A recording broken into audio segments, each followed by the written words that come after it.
स्वागत है दोस्तों आप सभी लोगों का आपका अपना यूट्यूब चैनल एग्जाम मंत्रा में।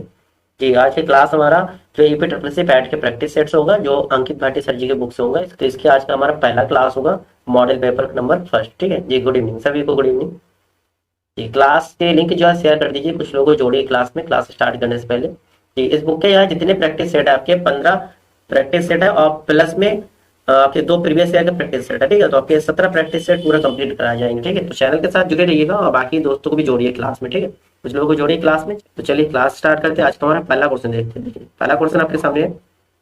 क्वेश्चन नंबर फर्स्ट क्या है, निम्नलिखित में से किसने 1857 के विद्रोह को दबाने के लिए अंग्रेजों को सहायता प्रदान की। ठीक है, आपसे पूछा जो अंग्रेजों को सहायता प्रदान नहीं की है, किन्ने? ग्वालियर की सिंधिया, भाई इनने तो अंग्रेजों की सहायता की थी।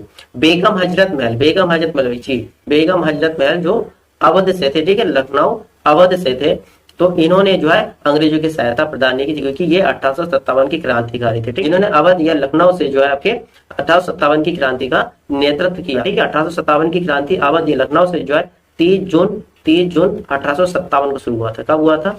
30 जून 1857 में। उसके बाद आपकी बात करते हैं हैदराबाद की निजाम या भोपाल की सिकंदर बेगम या आपके हो जाएंगे जयपुर के राणा। इन सभी ने जो है अंग्रेजों की सहायता किया था, अंग्रेजों की सहायता किया था। ठीक है, चलिए नेक्स्ट क्वेश्चन देखते हैं। नेक्स्ट आपका क्वेश्चन होगा question number second. Question number second क्या है, मौर्य अर्थव्यवस्था मुख्य रूप से डैश पर निर्भर थी। किस पर निर्भर थी? कृषि आधारित अर्थव्यवस्था पर, व्यापार आधारित अर्थव्यवस्था पर, या उद्योग आधारित अर्थव्यवस्था पर, या युद्ध आधारित अर्थव्यवस्था पर। ठीक है, जो मौर्य का अर्थव्यवस्था मुख्य रूप से किस पर निर्भर थे, तो आपका आंसर होगा ऑप्शन नंबर 1 कृषि आधारित। ठीक है, कृषि आधारित अर्थव्यवस्था पर निर्भर थी। ठीक है, तो क्वेश्चन नंबर आपका सेकंड का आंसर होगा ऑप्शन नंबर फर्स्ट। क्लियर है ना? देखिए मौर्य वंश की बात करते हैं, मौर्य वंश के संस्थापक की बात करते हैं। संस्थापक कौन थे भाई? कमेंट करिए, संस्थापक कौन थे? संस्थापक जो है चंद्रगुप्त मौर्य, मौर्य वंश के संस्थापक। चलिए नेक्स्ट क्वेश्चन देखते हैं। नेक्स्ट आपका क्वेश्चन होगा क्वेश्चन नंबर थर्ड। देखिए क्वेश्चन नंबर आपके थर्ड क्या है, मुगल शासन के दौरान, ठीक है, मुगल शासन के दौरान एक कोतवाल को सही भूमिका क्या थी? ठीक है, मुगल शासक में कोतवाल की भूमिका पूछा आपसे। युद्ध के लिए सेना का नेतृत्व करना, राजकोष को बनाए रखना, राजस्व नियंत्रित करना, या कानून की व्यवस्था। देखिए कोतवाल की बात करते सिंपल से आपका आंसर क्या होगा? कानून और राज्य की व्यवस्था बनाए रखना। ठीक है, कानून और व्यवस्था बनाए रखना। ऑप्शन नंबर डी जो है यही आपका करेक्ट आंसर होगा क्वेश्चन नंबर थर्ड का, है ना? ठीक है, कोतवाल को जो मुगल काल में जो है क्या कहते थे? नगर का प्रधान कहा जाता था। ठीक है, नगर का प्रधान कहा जाता था। तो चलिए नेक्स्ट क्वेश्चन देखते हैं। नेक्स्ट आपका क्वेश्चन होगा क्वेश्चन नंबर फोर्थ। देखिए क्वेश्चन नंबर आपके फोर्थ क्या है, महात्मा गांधी भारत के डैश के विरोध थे। महात्मा गांधी भारत में जो है किसके लिए विरोध में थे? मंद औद्योगिकरण के लिए, तीव्र औद्योगिकरण के लिए, या औद्योगिकरण की ब्रिटिश पद्धति से, या फिर औद्योगिकरण की अमेरिकी पद्धति से। ठीक है, महात्मा गांधी जो भारत में इसमें से किस पॉइंट के लिए जो उनके विरोध करे, बताइए इसका आंसर क्या होगा? महात्मा गांधी जो है तीव्र औद्योगिकरण, ठीक है, तीव्र औद्योगिकरण के विरोध थे। ठीक है, महात्मा गांधी ने अपने पुस्तक हिंद स्वराज, महात्मा गांधी द्वारा लिखे गए पुस्तक कौन सा? हिंद स्वराज। ठीक है, इस पुस्तक में उन्होंने लिखा था भारत में तीव्र औद्योगिकरण से हजारों मजदूर, बुनकर, ठीक है, और जो है जनता बेरोजगार हो जाएंगे। ठीक है, इनका कहना था बेरोजगार हो जाएंगे, इसलिए तीव्र औद्योगिकरण के विरोध में महात्मा गांधी जी थे। ठीक है, क्लियर? चलिए नेक्स्ट क्वेश्चन देखते हैं। नेक्स्ट आपका क्वेश्चन होगा क्वेश्चन नंबर फिफ्थ। देखिए क्वेश्चन नंबर आपका फिफ्थ क्या है, सिंधु सभ्यता के इनमें से किन स्थानों में जलाशय के साक्ष्य मिले हैं? जलाशय के साक्ष्य या पुष्टि हुई है? कालीबंगा में, धौलावीरा में, या कोट दीजी में, या लोथल में। सिंधु सभ्यता की बात कर रहे हैं। ठीक है, जलाशय की पुष्टि या जलाशय के साक्ष्य कहाँ मिले हैं? तो आपका दोस्तों धौलावीरा। क्या होगा? धौलावीरा में मिले। ठीक है, ऑप्शन नंबर बी जो ये आपका करेक्ट आंसर होगा। ठीक है, धौलावीरा जो गुजरात के कच्छ में है। ठीक है, धौलावीरा जो गुजरात के कच्छ में है। ठीक है, और इसकी खोज जो है, ठीक है, और धौलावीरा इसकी खोज जो है किसने किया था? जेपी जोशी साहब ने किया था, जेपी जोशी ने। और अगर पूछा कब किए तो आपका आंसर होगा 1967 से 68। ठीक है, 67 से 68 में धौलावीरा में जलाशय के साक्ष्य मिले, इनकी खोज जो है जेपी जोशी साहब ने किए थे। चलिए नेक्स्ट क्वेश्चन देखते हैं। नेक्स्ट आपका क्वेश्चन 6 होगा, वैशाली में द्वितीय संगति डैश द्वारा संचालित की गई। किनके द्वारा संचालित किए गए? ये आपसे पूछा वैशाली में। देखिए बौद्ध संगति की बात करते हैं, बौद्ध संगति 4 संगति हुई थी। ठीक है, इसको मैंने लास्ट टाइम एक ट्रिक भी बताया था। कितने संगति हुई थी दोस्तों?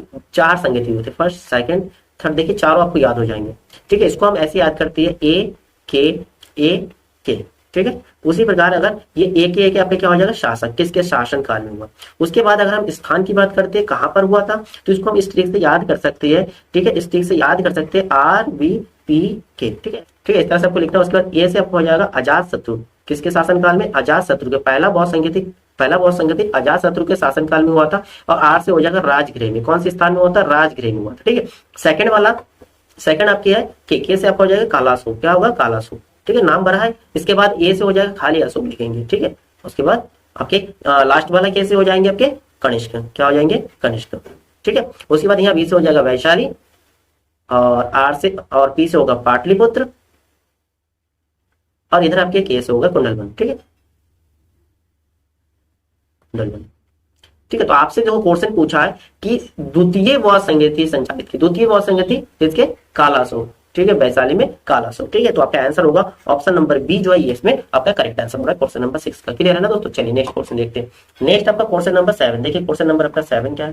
क्वेश्चन नंबर 7 कह रहा है प्रसिद्ध हस्ती और उनसे संबंधित संगठन का सही संयोजन कीजिए। ठीक है, संबंधित संगठन का सही संयोजन को हमें चुनना है। ठीक है, सही संयोजन कौन सा, पहला है हिंदुस्तान सोशलिस्ट रिपब्लिक एसोसिएशन। देखिए ये एनी बेसेंट का नाम नहीं देख रखा है, एनी बेसेंट नहीं है, हिंदुस्तान सोशलिस्ट रिपब्लिक एसोसिएशन इसकी जो संस्थापक की बात करती है या संगठन के लीडर की बात करती है, तो इसका जो है स्थापना जो है चंद्रशेखर आजाद जी ने किए थे। ठीक है, चंद्रशेखर आजाद होगा। ठीक है, यानी कि ये आपके तो गलत देके रखा। ठीक है, ये ऑप्शन आपके गलत दिख रहा है, आपको सही वाला चुनना है। ठीक है, नेक्स्ट आगे सत्यशोधक समाज ज्योतिबा फूले, सत्यशोधक समाज ज्योतिबा फूले, ये बिल्कुल करेक्ट है, सत्यशोधक समाज ज्योतिबा फूले। नेक्स्ट आपके थियोसॉफिकल सोसाइटी इनकी जो है संस्थापक की बात करें तो आपके यहाँ होगा एनी बेसेंट, यहाँ पर आपके होगा एनी बेसेंट, क्या होगा, एनी बेसेंट। ठीक है, उसके बाद आपके लास्ट पूना सार्वजनिक सभा सुभाष चंद्र बोस, पूना सार्वजनिक सभा इसकी जो है अगर संगठनकर्ता की बात करते हैं, इनके संगठनकर्ता कौन थे, महादेव गोविंद रनाडे, महादेव गोविंद रनाडे। ठीक है, देखिए नोट कर लीजिएगा, इंपॉर्टेंट पॉइंट होता है यहाँ से, हस्ती और उनसे संबंधित संगठन, Hindustan socialist republic association Chandrashekhar Azad, Satyashodhak Jyotiba Phule, उसके बाद थियोसॉफिकल सोसाइटी एनी बेसेंट हो गया, पूना सार्वजनिक सभा ये आपके महादेव गोविंद रनाडे से संबंधित हो गया। ठीक है, क्लियर है। चलिए नेक्स्ट क्वेश्चन देखते हैं। फिर नेक्स्ट आपका क्वेश्चन नंबर 8 देखिए, क्वेश्चन नंबर आपका 8 क्या, भारत में सांप्रदायिक निर्वाचन का जनक किसे कहा जाता है। देखिए सांप्रदायिक निर्वाचन का जनक किसे कहा जाता है, लॉर्ड कर्जन, लॉर्ड मार्ले, लॉर्ड मिंटो या लॉर्ड हार्डिंग। तो आपके इसमें आंसर क्या होगा, क्वेश्चन नंबर 8 देखिए, चुनाव या निर्वाचन की जो जनक है तो लॉर्ड मिंटो को कहा जाता है। ऑप्शन नंबर जो सी है ये आपका करेक्ट आंसर होगा, लॉर्ड मिंटो। ठीक है, लॉर्ड मिंटो ने जो है सांप्रदायिक चुनाव की शुरुआत की थी, कब की थी अगर पूछे तो आपका होगा 1909 में किया था। कब किया था, 1909 में। भारत में मार्ले मिंटो सुधार, भारत में मार्ले मिंटो सुधार अधिनियम, मार्ले मिंटो सुधार अधिनियम जो है कब पारित हुआ था, अधिनियम जो है 1909 को पारित हुआ था। कब हुआ था, 1909 को पारित हुआ था। क्लियर है। चलिए नेक्स्ट क्वेश्चन देखते हैं। नेक्स्ट क्वेश्चन आपका क्वेश्चन नंबर आपका 9, क्वेश्चन नंबर आपका 9 क्या कह रहा है, इंडिया डिवाइडेड पुस्तक के लेखक कौन है, इंडिया डिवाइडेड पुस्तक के लेखक कौन है, डॉक्टर राजेंद्र प्रसाद, अबुल कलाम आजाद, इंदिरा गांधी, जवाहरलाल नेहरू। ठीक है, इंडिया डिवाइडेड पुस्तक के लेखक, तो इसमें आपका आंसर क्या होगा, डॉक्टर राजेंद्र प्रसाद। क्या होगा, डॉक्टर राजेंद्र प्रसाद द्वारा लिखे गए इंडिया डिवाइडेड, इंडिया डिवाइडेड। और अबुल कलाम की बात करें, अबुल कलाम जी की भी प्रसिद्ध बुक कौन सा, इंडिया विंस फ्रीडम। क्या है, इंडिया, नोट कर लीजिएगा, इंडिया विंस फ्रीडम। ठीक है, इंडिया विंस फ्रीडम। और इंदिरा गांधी जी और लिखी गई पुस्तक माई ट्रूथ। उसके बाद आपके इंटरनल इंडिया, ठीक है, ठीक है। और बात करते हैं जवाहरलाल नेहरू जी की, इनके द्वारा प्रमुख पुस्तक लिखी गई कौन से, एक तो आपके हो जाता है भारत का खोज, बहुत फेमस है ये, भारत का खोज किसने लिखा, जवाहरलाल नेहरू जी। दूसरा आपकी पुस्तक होता है विश्व इतिहास की झलक, विश्व इतिहास की झलक। ठीक है, ये जवाहरलाल नेहरू द्वारा लिखी गई प्रमुख पुस्तक है। ठीक है, और इसके आपका आंसर क्या, और इसमें आपका आंसर इंडिया डिवाइडेड की बात करते हैं तो आपका आंसर होगा डॉक्टर राजेंद्र प्रसाद जी। ठीक है, डॉक्टर राजेंद्र प्रसाद जी। अबुल कलाम के India wins freedom, Indira Gandhi ji के आपको हो गया माई ट्रूथ और इंटरनल इंडिया, जवाहरलाल नेहरू जी के भारत का खोज और विश्व इतिहास की झलक। चलिए नेक्स्ट क्वेश्चन देखते हैं। नेक्स्ट आपका क्वेश्चन नंबर 10 देखिए, क्वेश्चन नंबर 10 क्या है, क्वेश्चन नंबर 10 आपके इनमें से किसके द्वारा दिल्ली सल्तनत में एकता प्रणाली को संस्थागत के रूप में लागू किया गया। कौन सा प्रणाली, एकता। देखिए एकता जो है, एकता क्या था, एकता एक भूमि का टुकड़ा होता है, एकता जो है ये भूमि का टुकड़ा। ठीक है, भूमि का टुकड़ा को क्या कहा जाता था, एकता। ठीक है, कब, सल्तनत काल की बात कर रहे हैं, सल्तनत काल में एकता जो है एक भूमि का टुकड़ा हुआ करता था। ठीक है, भूमि का एक टुकड़ा हुआ करता था और जिसके नियंत्रणकर्ता को मुक्ति कहते थे। क्या कहते थे, मुक्ति। ठीक है, भूमि के टुकड़ा के जो नियंत्रण करता है मुक्ति कहते थे, मुक्ति या फिर बलि कहा जाता था। ठीक है, इस चीज का जो है ठीक है। और एकता प्रणाली को संस्थागत रूप से लागू करने वाले कौन थे, तो आपका आंसर होगा इल्तुतमिश। क्या होगा, इल्तुतमिश। ठीक है, इल्तुतमिश। यह के 1226, कब 1226 में जो है इल्तुतमिश ने एकता प्रणाली को संस्थागत रूप से लागू किया था। ठीक है, क्लियर है। चलिए नेक्स्ट क्वेश्चन देखते हैं। नेक्स्ट आपका क्वेश्चन नंबर 11। देखिए क्वेश्चन नंबर आपके 11 क्या है, क्वेश्चन नंबर 11 कह रहा है विश्व को कितने प्रमुख टाइम जोन में विभाजित किया। बहुत अच्छा क्वेश्चन है। विश्व को कितने प्रमुख टाइम जोन में विभाजित किया गया, 12, 30, 24 या इनमें से कौन। ठीक है, देखिए विश्व के प्रमुख, देखिए विश्व के प्रमुख टाइम जोन की बात करते हैं, टोटल जो है 24 टाइम जोन में विभाजित किया। कितना, 24। ठीक है, देखिए देशांतरों की संख्या कितने हैं, 360। 360 को अगर 24 से भाग देंगे तो आ जाएगा 15 डिग्री, यानी कि पर 15 डिग्री में एक टाइम जोन है, पर 15 डिग्री में एक टाइम जोन है, 15 डिग्री में एक टाइम जोन है। टोटल टाइम जोन कितने हैं, 24 टाइम जोन है। ठीक है, 24 टाइम जोन है। ठीक है, 15-15 डिग्री में एक एक टाइम जोन। चलिए नेक्स्ट क्वेश्चन देखते हैं। नेक्स्ट आपका क्वेश्चन नंबर आपके 12, क्वेश्चन नंबर 12। भारत की मानक अम्योत्तर रेखा, ठीक है, भारत की मानक रेखा कितने डिग्री का, 82 डिग्री 30 मिनट पूर्वी देशांतर, 82 डिग्री 30 मिनट पश्चिमी देशांतर, 82 डिग्री पूर्वी देशांतर या 82 डिग्री 50 मिनट पूर्वी देशांतर। बताइए आपका आंसर क्या होगा। देखिए भारत का जो टाइम जोन होता है प्लस में 5:30 लिखा जाता है, 5:30 लिखा जाता है ना, 5.5 घंटे आगे। ठीक है, तो ये क्या होता है, पूर्वी देशांतर में होता है। ठीक है, क्या होता है, पूर्वी देशांतर। 82 डिग्री 30 मिनट, 82 डिग्री 30 मिनट में। इसको टाइम जोन में हम अगर देखते हैं तो 5.5 घंटे, लगभग 5.5 घंटे प्लस में। ठीक है, आगे चलिए नेक्स्ट क्वेश्चन देखते हैं।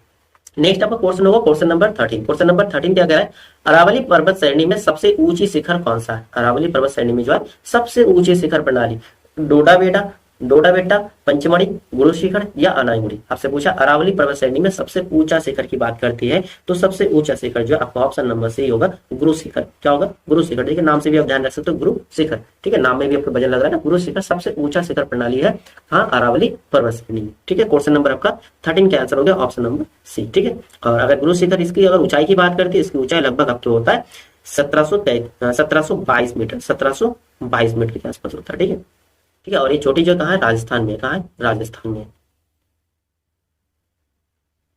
क्लियर है। चलिए नेक्स्ट क्वेश्चन देखते हैं। नेक्स्ट आपका क्वेश्चन नंबर 14। देखिए क्वेश्चन नंबर 14 क्या आपके, क्वेश्चन नंबर 14 है उस जंगल का नाम बताइए जिसे पृथ्वी के ग्रह के, पृथ्वी जो ग्रह है इसके फेफड़े के रूप में जानते हैं। ठीक है, पृथ्वी का लंग्स कौन सी है, टैंगा वन, टुंड्रा वन, अमेजन वर्षा वन या उत्तर पूर्वी भारत के वन। देखिए पृथ्वी का जो लंग्स या फेफड़े की बात करते हैं तो अमेजन वर्षा वन को कहा जाता है। ठीक है, ऑप्शन नंबर सी जो है ये आपका करेक्ट आंसर होगा। बहुत सिंपल सा क्वेश्चन है, ये शायद सभी लोगों को पता होगा। चलिए नेक्स्ट क्वेश्चन देखते हैं। नेक्स्ट क्वेश्चन होगा क्वेश्चन नंबर 15। निम्नलिखित में से किस राज्य में जो है यूरेनियम खनन भंडार पाए गए।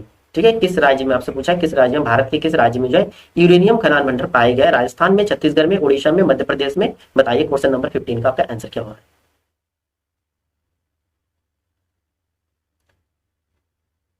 देखिए भारत में जो झारखंड, एक तो आपके हो गए झारखंड, उसके बाद अब क्या है आंध्र प्रदेश, झारखंड और आंध्र प्रदेश, झारखंड तथा आंध्र प्रदेश में यूरेनियम के भंडार मिले।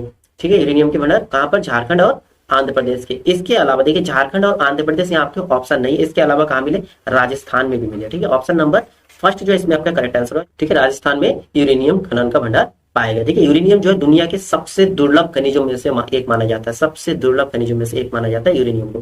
ठीक है, चलिए नेक्स्ट क्वेश्चन देखते हैं। नेक्स्ट आपका क्वेश्चन होगा क्वेश्चन नंबर आपका 16। देखिए क्वेश्चन नंबर 16 क्या है, भारत में नई आर्थिक नीति कब अपनाई गई। नई आर्थिक नीति कब अपनाई गई, 1989 को, 1991 को, 1990 को या फिर 1992 को। देखिए भारत में नई आर्थिक नीति जो 1991 में अपनाई गई। ठीक है, ऑप्शन नंबर बी आपका करेक्ट आंसर होगा 1991 में। इनके द्वारा तत्कालीन प्रधानमंत्री जो है कौन थे उस समय, पीवी नरसिम्हा जी थे, पीवी नरसिम्हा राव। ठीक है, 1991 में जब नई आर्थिक नीति को अपनाई गई थी। क्वेश्चन नंबर आपका 16 का आंसर हो गया ऑप्शन नंबर। ठीक है, नई आर्थिक नीति 1991 में अपनाई गई थी, उस समय तत्कालीन प्रधानमंत्री कौन थे, पीवी नरसिम्हा राव जी। ठीक है, चलिए नेक्स्ट क्वेश्चन देखते हैं। नेक्स्ट आपका क्वेश्चन नंबर 17। देखिए क्वेश्चन नंबर आपका 17 क्या है, plant economy for India, plant economy for India के लेखक कौन है, एम विश्वेश्वरैया, श्रीमन नारायण, के एम मुंशी या एम एन राज। बताइए क्वेश्चन नंबर 17 का आंसर क्या है। क्वेश्चन नंबर 17 का आंसर होगा आपके option number A, M Visvesvaraya. ठीक है, लिखा है, कब लिखा था इन्होंने, 1934 में लिखे थे। कब लिखा था, 1934 में लिखा था। ठीक है, चलिए नेक्स्ट क्वेश्चन देखते हैं। नेक्स्ट आपका क्वेश्चन होगा क्वेश्चन नंबर आपके 18 नंबर क्वेश्चन। क्वेश्चन नंबर 18 क्या है, किस पंचवर्षीय योजना का उद्देश्य जो है गरीबी उन्मूलन। बहुत आता है ये क्वेश्चन, किस पंचवर्षीय योजना का उद्देश्य जो है गरीबी उन्मूलन का था, गरीबी उन्मूलन का। प्रथम वाला, द्वितीय, तृतीय चतुर्थ पंचमी या फिर सप्तमी बताइए। गरीबी उन्मूलन, ठीक है, गरीबी उन्मूलन कौन से पंचवर्षीय योजना में उद्देश्य था, कौन से पंचवर्षीय का उद्देश्य था। देखिए गरीबी उन्मूलन का जो एक नारा जो है पंचमी पंचवर्षीय योजना में था। कब था, पंचमी पंचवर्षीय योजना में था, ठीक है, पंचमी पंचवर्षीय योजना। और पंचमी पंचवर्षीय योजना की अगर समय अवधि की बात करते हैं तो आपका 1974 से लेकर 1974 से 1978 का था, ठीक है, गरीबी उन्मूलन का नारा। चलिए नेक्स्ट क्वेश्चन देखते हैं। नेक्स्ट आपका क्वेश्चन होगा क्वेश्चन नंबर 19। देखिए क्वेश्चन नंबर 19 क्या है, भारत में जीएसटी कब लागू की गई, भारत में जीएसटी कब लागू की गई, 2012, 2019, 2015 या 2017। जीएसटी की बात करते हैं, ठीक है, goods and service tax. Bharat में जो है जीएसटी वर्ष 2017 में, वर्ष 2017 में लागू, ठीक है। और जीएसटी का प्रथम अध्यक्ष की बात करते हैं, प्रथम अध्यक्ष जो है स्वर्गीय अरुण जेटली जी। कौन थे, अरुण जेटली। प्रथम अध्यक्ष की बात करते हैं, जीएसटी के प्रथम अध्यक्ष अरुण जेटली जी। आप कमेंट करके बताइए वर्तमान में भारत में जीएसटी के अध्यक्ष, जीएसटी के कमेंट करिए। चलिए नेक्स्ट पोर्शन हम देखते हैं। नेक्स्ट आपका क्वेश्चन नंबर 20, फसल बीमा योजनाओं में से कौन सही नहीं है, फसल बीमा योजना में कौन सही नहीं है। पहला आपके देखा है व्यापक फसल बीमा योजना 2015। देखिए व्यापक फसल बीमा योजना जो है 2015 में नहीं है, ये जो है आपके 1985 में आए थे। कब, 1985 में व्यापक फसल बीमा योजना। तो आपसे नहीं वाला पूछा, नेगेटिव वाला, तो यही आपका आंसर हो गया। दूसरा आगे राष्ट्रीय कृषि बीमा योजना, ये जो है 99 से 2000 के बीच में था, 99 से 2000। और संशोधित राष्ट्रीय कृषि बीमा योजना की बात करें 2010 से 16। प्रधानमंत्री फसल बीमा ये 2016 में, ठीक है, 2016 में लाया गया। क्लियर है। आपका जो नेगेटिव वाला कौन सा था, नेगेटिव आपने नहीं वाला पूछा, व्यापक फसल बीमा योजना 2015 ना होकर 1985 में हुआ था, ठीक है। और राष्ट्रीय कृषि बीमा योजना 99 से 2000 के बीच में, और संशोधित राष्ट्रीय कृषि बीमा योजना 2010 से 16। और प्रधानमंत्री फसल बीमा बहुत इंपॉर्टेंट है, ध्यान रखिए, प्रधानमंत्री फसल बीमा 2016।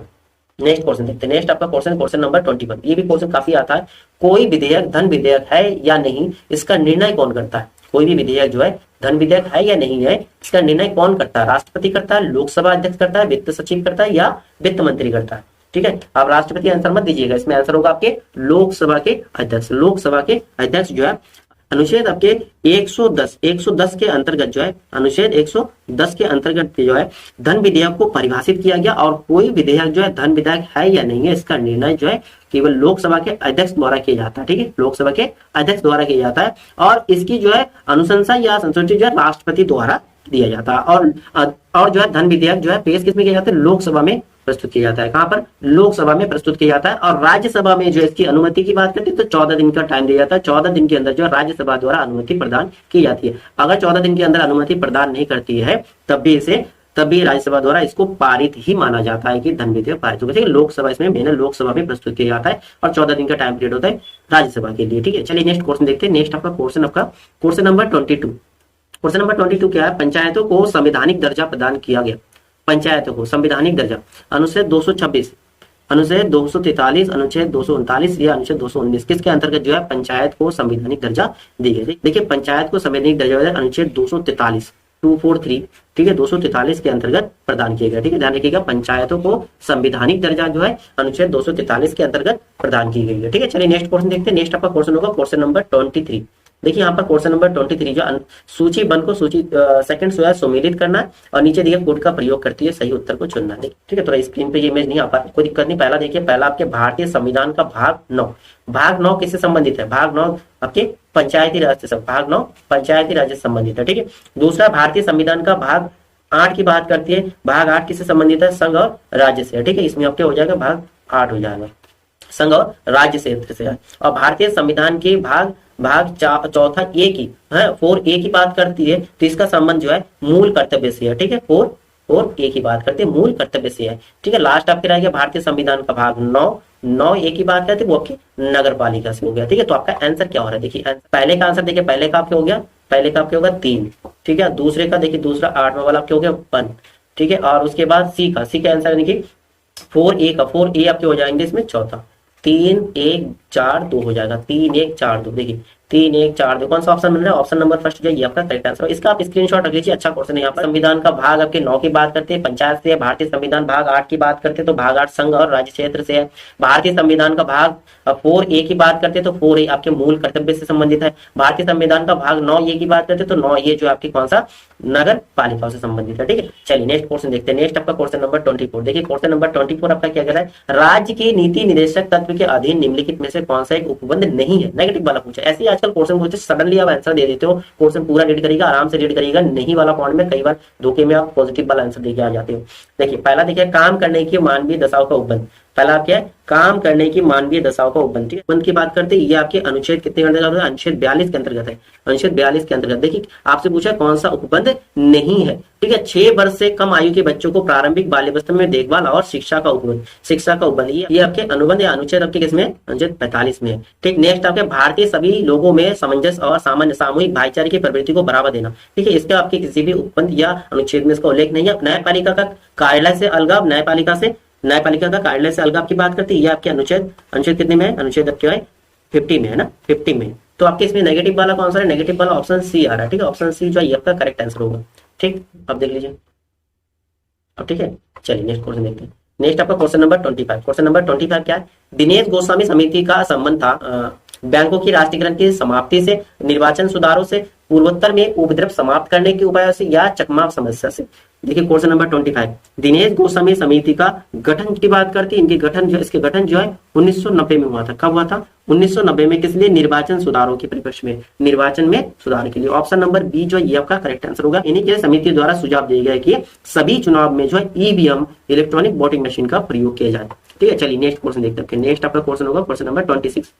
देखिए क्वेश्चन नंबर 26 क्या है, निम्नलिखित में से बेकिंग सोडा का रासायनिक नाम। देखिए बेकिंग सोडा जिसे हम और किस नाम से जानते हैं, खाने वाले सोडा भी कहते हैं ना, खाने वाले सोडा भी कहते हैं। ठीक है, तो इसका रासायनिक नाम पूछा, रासायनिक नाम क्या, सोडियम बाइकार्बोनेट होता है। क्या होता है, सोडियम बाइकार्बोनेट। अगर इसके फार्मूले की बात करते हैं, फार्मूला क्या होता है, NaHCO3, सोडियम बाइकार्बोनेट। ठीक है, और अगर धावन सोडा की बात करते हैं, धावन सोडा होता है सोडियम कार्बोनेट होता है। इसकी फार्मूला क्या होता है, Na2CO3। चलिए नेक्स्ट क्वेश्चन देखते क्लियर है। तो नेक्स्ट आपका क्वेश्चन होगा क्वेश्चन नंबर 27। देखिए क्वेश्चन नंबर 27 क्या है, इलेक्ट्रॉन की खोज किसने की थी, जे थॉमसन, या ये गोल्डस्टीन, या रदरफोर्ड, या फिर चार्टविक। देखो बचपन में आपने एक ट्री याद किया था, ईंट पर नाच, ईंट पर नाच, है ना। तो ये बहुत किए होंगे। ई से इलेक्ट्रॉन, टी से थॉमसन। ठीक है, ई से इलेक्ट्रॉन और टी से थॉमसन या फिर थॉमसन। ठीक है, और पास से प्रोटॉन हो जाता है, प्रोटॉन की कौन मानते हैं, रदरफोर्ड, प्रोटॉन की रदरफोर्ड। ठीक है, रदरफोर्ड के साथ सम्मिलित रूप से कौन थे, गोल्डस्टीन। ठीक है, और ना से क्या हो जाएगा, न्यूट्रॉन, ना से न्यूट्रॉन, और साथ से चार से हो जाएंगे चार्टविक। ठीक है, ध्यान रखिएगा, ईट पर नाच, इसे इलेक्ट्रॉन, टी से थॉमसन, और पर होगा, पास से प्रोटॉन हो गया, आर से रदरफोर्ड हो गया, ना से न्यूट्रॉन, और चार से चार्टविक। ठीक है, इस तरह से हम याद रख सकते हैं, इनकी खोज करता होगा। तो इलेक्ट्रॉन की खोज जे थॉमसन। ठीक है, गोल्डस्टीन और रदरफोर्ड की ये आपके प्रोटॉन के हो जाएंगे, और चार्टविक आपके न्यूट्रॉन के हो गया। क्लियर है, चलिए नेक्स्ट क्वेश्चन देखते हैं। फिर नेक्स्ट आपका क्वेश्चन होगा क्वेश्चन नंबर आपके 28। देखिए क्वेश्चन नंबर 28 क्या है, एक हॉर्स पावर कितने वाट के बराबर होता है, एक हॉर्स पावर जो है कितने वाट के बराबर होता है। देखिए एक हॉर्स पावर जो है 740 वाट के बराबर होता है। कितने, 740 वाट के बराबर होता है एक हॉर्स पावर, 1 HP। ठीक है, 1 HP के पूछा आपके, तो 740 वाट के बराबर होता है। ये क्या होता है, शक्ति मापने की इकाई होता है। क्या होता है, शक्ति या सामर्थ्य, शक्ति या फिर हम बोलते हैं सामर्थ्य। ठीक है, शक्ति या सामर्थ्य का इकाई है, इकाई नापने की इकाई। आपके क्वेश्चन नंबर 28 का आंसर हो गया a 1 HP is equal to 740 watt. Clear है, चलते हैं नेक्स्ट क्वेश्चन में। नेक्स्ट आपका क्वेश्चन नंबर 29। क्वेश्चन नंबर 29 क्या है, क्वेश्चन नंबर 29 कह रहा है प्रकाश वर्ष किसकी इकाई है। ठीक है, प्रकाश वर्ष किसकी इकाई है, समय की, दूरी की, चाल की, या विस्थापन की। देखिए प्रकाश वर्ष जो है लंबी दूरी नापने का इकाई है। ठीक है, दूरी नापने की इकाई है। ठीक है, खगोलीय पिंड वगैरह इनकी दूरी नापने के लिए यूज किया जाता है प्रकाश वर्ष। एक प्रकाश वर्ष में जो है 9.46 मल्टीपल 10⁻15 मीटर होता है। ठीक है, 9.46 इंटू 10⁻15 मीटर होता है आपके एक प्रकाश वर्ष। ठीक है, प्रकाश वर्ष क्या है, दूरी नापने की एक इकाई है। ठीक है, प्रकाश वर्ष एक वर्ष में निर्बाध में प्रकाश द्वारा चली गई दूरी होता है। क्या होता है दोस्तों, प्रकाश वर्ष जो है एक वर्ष में निर्बाध में प्रकाश द्वारा चली गई दूरी होता है। क्लियर है, चलिए नेक्स्ट क्वेश्चन देखते हैं। आपके नेक्स्ट आपका क्वेश्चन होगा क्वेश्चन नंबर आपका 30। देखिए क्वेश्चन नंबर 30 क्या है, नींबू में होता है क्या बहुत मात्रा में होता है, vitamin C, vitamin A, vitamin B, या फिर इनमें से कोई नहीं। सिंपल सी, नींबू किसमें होगा, विटामिन सी होगा ना, विटामिन सी। ठीक है, और इसमें क्वेश्चन आता है विटामिन सी की कमी से कौन सा रोग होता है, स्कर्वी नामक रोग होता है। ठीक है, और विटामिन सी आपके जितने आपके खट्टे पदार्थ जैसे आपके नींबू हो गया, संतरा हो गया, इससे प्राप्त होता है। विटामिन ए की प्राप्ति बात करते हैं, विटामिन ए की प्राप्ति किससे हो सकता है, एक तो गाजर होता है। ठीक है, गाजर हो सकता है। ठीक है, और विटामिन बी की बात करते हैं, विटामिन बी के स्रोत की बात करते हैं, विटामिन बी के स्रोत एक तो दही हो जाएगी, दूध वाले प्रोडक्ट काफी होता है इसमें, दही, पनीर, दूध भी हो सकता है, विटामिन बी की बात करते हैं, ठीक है। और विटामिन ए की कमी से अगर बीमारी की बात करते हैं तो आपके रतौंधी नामक बीमारी हो सकता है, रतौंधी, ठीक है। रतौंधी जो नाइट ब्लाइंडनेस मतलब रात को कम दिखाई देना। विटामिन बी से संबंधित आपके वेरी वेरी रोग होते हैं। कौन सा? वेरी वेरी। जाने के विटामिन सी आपके स्कर्वी रोग, विटामिन ए रतौंधी, विटामिन बी वेरी वेरी, ठीक है। आपको काफी इंपॉर्टेंट बनता है क्वेश्चन, इससे भी आपका बनती है। चलिए नेक्स्ट क्वेश्चन देखते हैं। नेक्स्ट आपका क्वेश्चन होगा क्वेश्चन नंबर 31। देखिए क्वेश्चन नंबर 31 अब थोड़ा मैथ का क्वेश्चन है।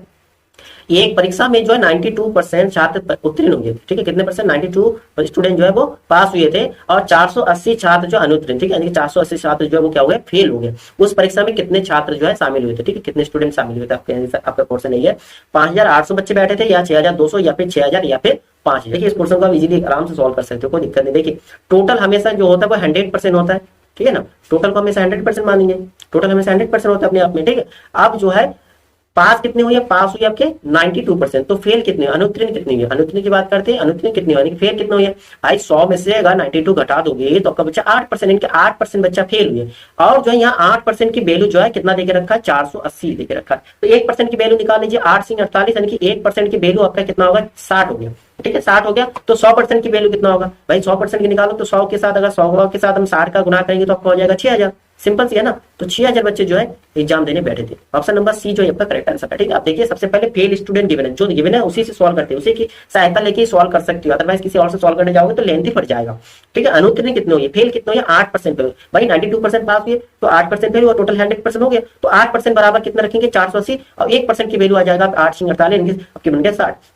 जब 1% की वैल्यू आपके 60 हो गया तो 100% की वैल्यू 100 से गुना कर तो 2 जीरो इसमें लगाएंगे, आपके 6000 हो गया। सिंपल सा है ना। चलिए नेक्स्ट क्वेश्चन देखते हैं। नेक्स्ट आपका क्वेश्चन नंबर 32। क्वेश्चन नंबर आपका 32 क्या कर रहा है? 0.6 की पावर 4 माइनस 0.5 की पावर 4 0.2 की पावर 0.6 की पावर 2 प्लस 0.5, तो सिमिलर डिजिट है, बस ऊपर का कंडीशन यहाँ पर देखते हैं पावर 4 है, यहाँ पावर 2 है, लेकिन यहाँ बीच में माइनस है प्लस है। आपके आराम से एक फार्मूला बन रहा है, क्या होता है? A square minus b square equal to क्या होता है? 1 टाइम प्लस 1 टाइम माइनस होता है ना। 1 टाइम प्लस 1 टाइम माइनस, एक बार प्लस लिख के ब्रैकेट में लिखेंगे, एक बार माइनस लिखेंगे। तो यहाँ पर आप देखते हो ये इसको एक बार प्लस एक बार माइनस में लिखते हैं, सकते 0.6 इसके पावर 2 फिर पूरे के पावर में 2, ठीक है, माइनस 0.5 इसके पावर 2 फिर इसके पूरे के पावर में 2। नीचे हमारा 0.6 इसके पावर 2 और प्लस में 0.5 इसके पावर 2। यहाँ पर आप एक बार प्लस एक बार माइनस आराम से कर सकते हो। 0.6 प्लस का 0.5 इसके पावर एक बार प्लस में लिख दिया और एक बार माइनस में लिखेंगे 0.6 माइनस 0.5, है ना। और नीचे आ जाएगा 0.6 के पावर 2 प्लस 0.5 के पावर 2, ठीक है, इसके पावर 2 है। ये वाला पोर्शन जो आपके प्लस वाला पूरा पूरा कट जाएगा, आपका बचा कितना? बचा आपके माइनस वाला, ठीक है। देखिए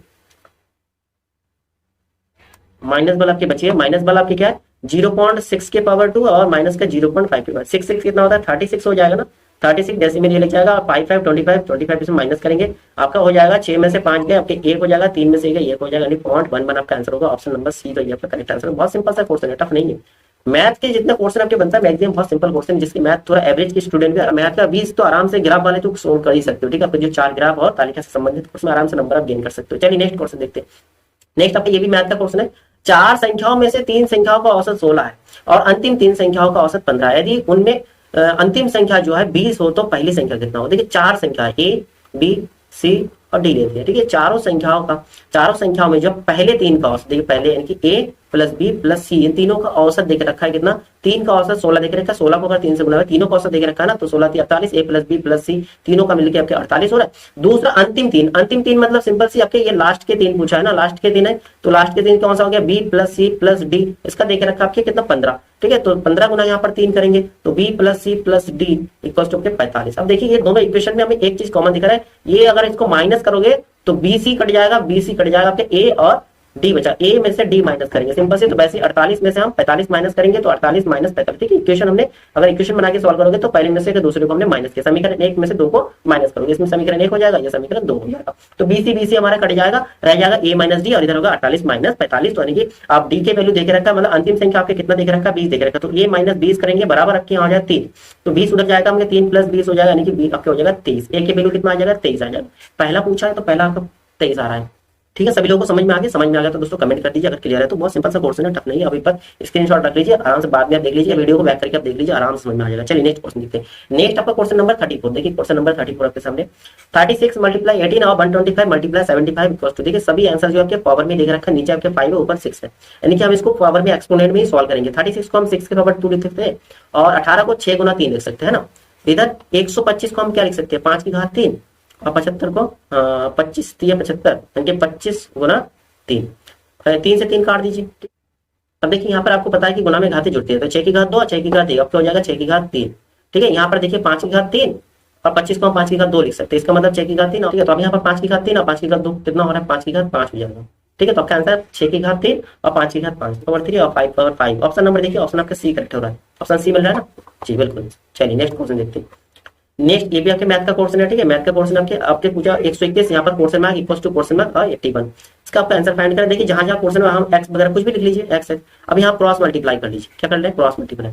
121 से गुना मत करिएगा, 121 गुना 81 ऐसे लिखिए, और इधर एक्स और एक्स का अगर गुना करेंगे तो एक्स स्क्वायर आ जाएगा। ठीक, और आपको पता है कि स्क्वायर हटाती है, और आपको पता है स्क्वायर हटाता है तो रूट लगता है ना, 121 का रूट हो जाएगा गुना में 81 का इक्वल टू एक्स। भाई 121 को हम निकाल सकते हैं 11 गुना 11, तो 11 121, यहाँ पर 9 गुना 9 9 में 81, तो दो का जोड़ा बनाते हैं, इसमें से 11 इसमें से 9, तो आपका हो जाएगा 11 ने 99। ठीक है, 99 आपका आंसर हो रहा है। ऑप्शन नंबर कौन सा सही हो रहा है, ऑप्शन सी इसमें भी करेक्ट हो रहा है, ऑप्शन सी क्लियर है ना, ऑप्शन सी इसमें करेक्ट हो रहा है। चलिए नेक्स्ट क्वेश्चन देखते हैं। नेक्स्ट आपका क्वेश्चन नंबर 36, देखिए क्वेश्चन नंबर 36 आपका क्या है।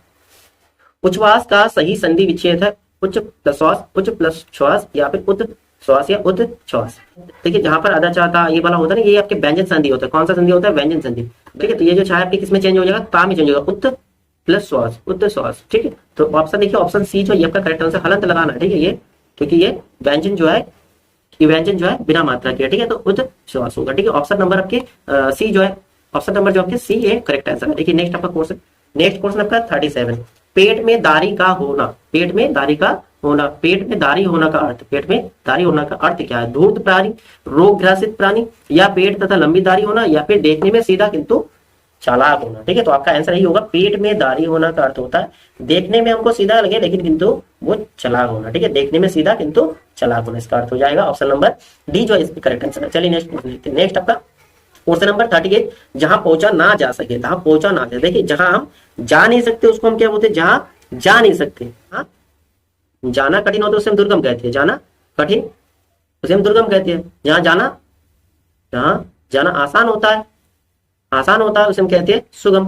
और जहां पहुंच ना सके उसको क्या बोलेंगे, जहां पहुंच ना सके उसे हम बोलते हैं अगम्य। ठीक है, ऑप्शन नंबर सी इसमें करेक्ट होगा, ऑप्शन नंबर सी। चलिए नेक्स्ट क्वेश्चन देखते हैं। नेक्स्ट आपका क्वेश्चन नंबर 39, मृगेंद्र का पर्यायवाची शब्द। देखिए मृगेंद्र का पर्यायवाची क्या होगा, मृगेंद्र का पर्यायवाची आपके शार्दुल है, आही है, हिरण है या कुरंग। देखिए मृगेंद्र का पर्यायवाची आपको हो जाएगा शार्दुल, ऑप्शन नंबर फर्स्ट जो ये आपका करेक्ट आंसर होगा शार्दुल।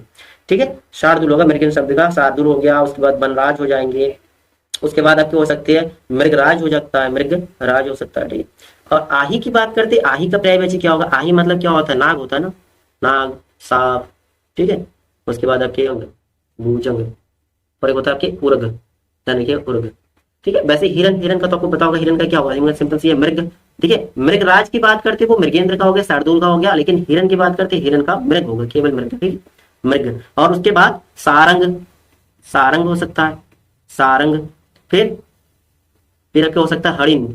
ओके क्लियर है। चलिए नेक्स्ट क्वेश्चन देखते हैं। नेक्स्ट होगा क्वेश्चन नंबर 40। देखिए अतिवृष्टि का विलोम शब्द पूछा, अतिवृष्टि का विलोम शब्द क्या होगा, अनावृष्टि। Simple C option number C आपका करेक्ट होगा, अतिवृष्टि का अनावृष्टि होगा। ठीक है, चलिए नेक्स्ट क्वेश्चन देखते हैं। नेक्स्ट देखिए आपके इंग्लिश का पैराग्राफ, इसमें इंग्लिश का पैराग्राफ। देखिए इंग्लिश का पैराग्राफ आप कैसे सॉल्व करते हो, इंग्लिश का पैराग्राफ अगर सॉल्व करने जाओगे आप तो सबसे पहले पूरी पैसेज मत रीड करिए, आप सबसे पहले पोर्शन देखिए।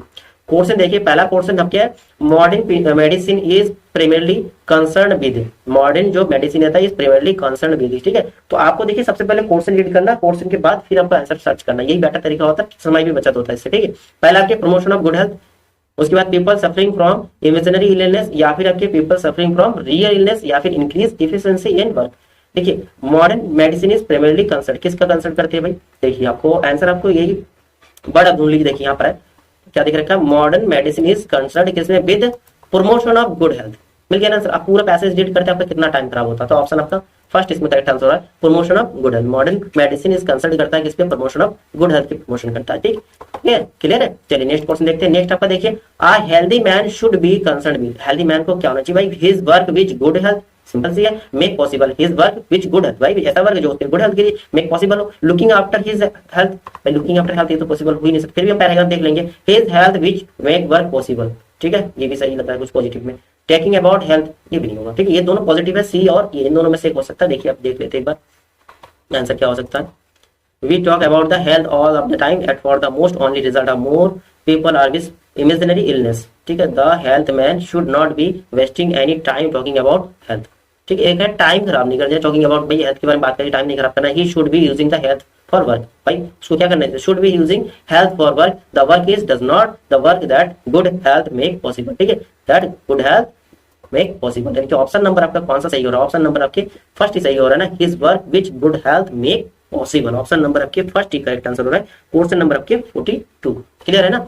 चलिए वाला क्वेश्चन देखते हैं, थर्ड वाला क्वेश्चन देखिए। अब इससे पैसे से दो ही क्वेश्चन आपके स्पेशल मिला। आपका क्वेश्चन देखिए, आपके आपके सिनोनिम्स का हो गया, एंटोनिम्स का हो गया, फिर आपके ये वन वर्ड सिचुएशंस हो गया, यानी दो क्वेश्चन आपके पैराग्राफ से, दोनों क्वेश्चन अपना फाइंड हो गया। चलिए आगे देखते हैं, आगे पैराग्राफ की यूज है, ठीक है। आगे वाला क्वेश्चन आपका है पहला क्वेश्चन है what is the synonyms of regard. भाई रिगार्ड का सिनोनिम्स क्या होगा, रिस्पेक्ट हो सकता है, थिंकिंग बिल्कुल नहीं भाई, लवफुल नहीं, सस्पेंसियस ही का होगा, रिस्पेक्ट हो रहा है, ऑप्शन नंबर फर्स्ट, ठीक है। सिनोनिम सिमिलर मीनिंग पूछा, सिनोनिम रिगार्ड का रिस्पेक्ट हो रहा है। चलिए नेक्स्ट क्वेश्चन देखते हैं। नेक्स्ट आपको question what is the antonyms of vocal. Vocal मतलब भाई जिसे बोलते हैं टॉकाटिव, और ज्यादा बोलना जैसे टॉकाटिव हो सकता है, ठीक है, ना बोलने, वैल्यूएबल नहीं, काम मतलब शांति बनाए रखना, क्विट भाई ये भी शांत रहना, साइलेंट हो सकता है, साइलेंट एंटोनिम्स पूछा है, साइलेंट होगा, ऑप्शन नंबर जो डी है ये आपका करेक्ट आंसर होगा वोकल का, ठीक है। टॉकेटिव वोकल में सो क्या हो गया टॉकेटिव, और आपके साइलेंट में क्या हो जाएगा, साइलेंट में नॉट टॉकेटिव, क्या होता है नॉट टॉकेटिव, ठीक। नेक्स्ट क्वेश्चन देखते हैं। नेक्स्ट आपका question number 45 what is the one word substitution of the two work aimlessly. भाई एमलेसली चलना भाई एम्बल होगा, सिंपल सी, ये तो छोटा सा क्वेश्चन है, तो सिंपल सा क्वेश्चन है, एम्बल होगा भाई, टू वर्क एमलेसली एम्बल होगा, क्रॉल तो नहीं होगा, स्प्रिंट भी नहीं होगा, स्लैटर भी नहीं होगा। चलिए नेक्स्ट क्वेश्चन देखते हैं। नेक्स्ट रीजनिंग का क्वेश्चन आपके सामने 364 रेशियो 183, फिर ये क्वेश्चन देखो 462 है, रीजनिंग का क्वेश्चन है। अब इन दोनों में आप एक रिलेशन देखिए, देखिए 183 है, लगभग इसके आधा के बराबर है, यानी कि 364 को अगर आधा कर देंगे तो हमारा कितना होगा 182, और यहाँ पर 183 यानी कि 8 इसमें जुड़ गया, यानी कि 183 हो गया ना। और इसका भी आधा करके देख लीजिए, 462 है, 462 को आधा करेंगे 2 1 2 2 3 231, और इसमें एक जरेंगे यानी कि 232 होगा, 232 जोड़ने पर हो रहा है ना, देखिए ऑप्शन है बिल्कुल, तो आपका आंसर हो गया ऑप्शन नंबर फर्स्ट करेक्ट हो गया, ऑप्शन नंबर फर्स्ट आपका करेक्ट आंसर हो गया, क्लियर है ना। चलिए नेक्स्ट क्वेश्चन देखते हैं। नेक्स्ट आपका क्वेश्चन विषम को छाटिए, इसमें से जो विषम है उसको हमें बताना है कौन सा, 733 514 218 345, इसमें जो है विषम कौन सा अलग है। देखिए 733 यानी कि आपके देखिए ये होता है क्यूब, होता है 9 का क्यूब ना, 9 का घात 3 कितना होता है 729, 729 में आप कितना जोड़ रहे हो भाई, 9 की घात 3 जो है आपको होता है 729, इसमें प्लस में 4 हो रहा है ना, 4 यानी कि 2 की घात 2, ठीक है, 514 यानी कि आपको हो जाएगा 8 की घात 3 512 में 2 जोड़ रहे हैं, ठीक है।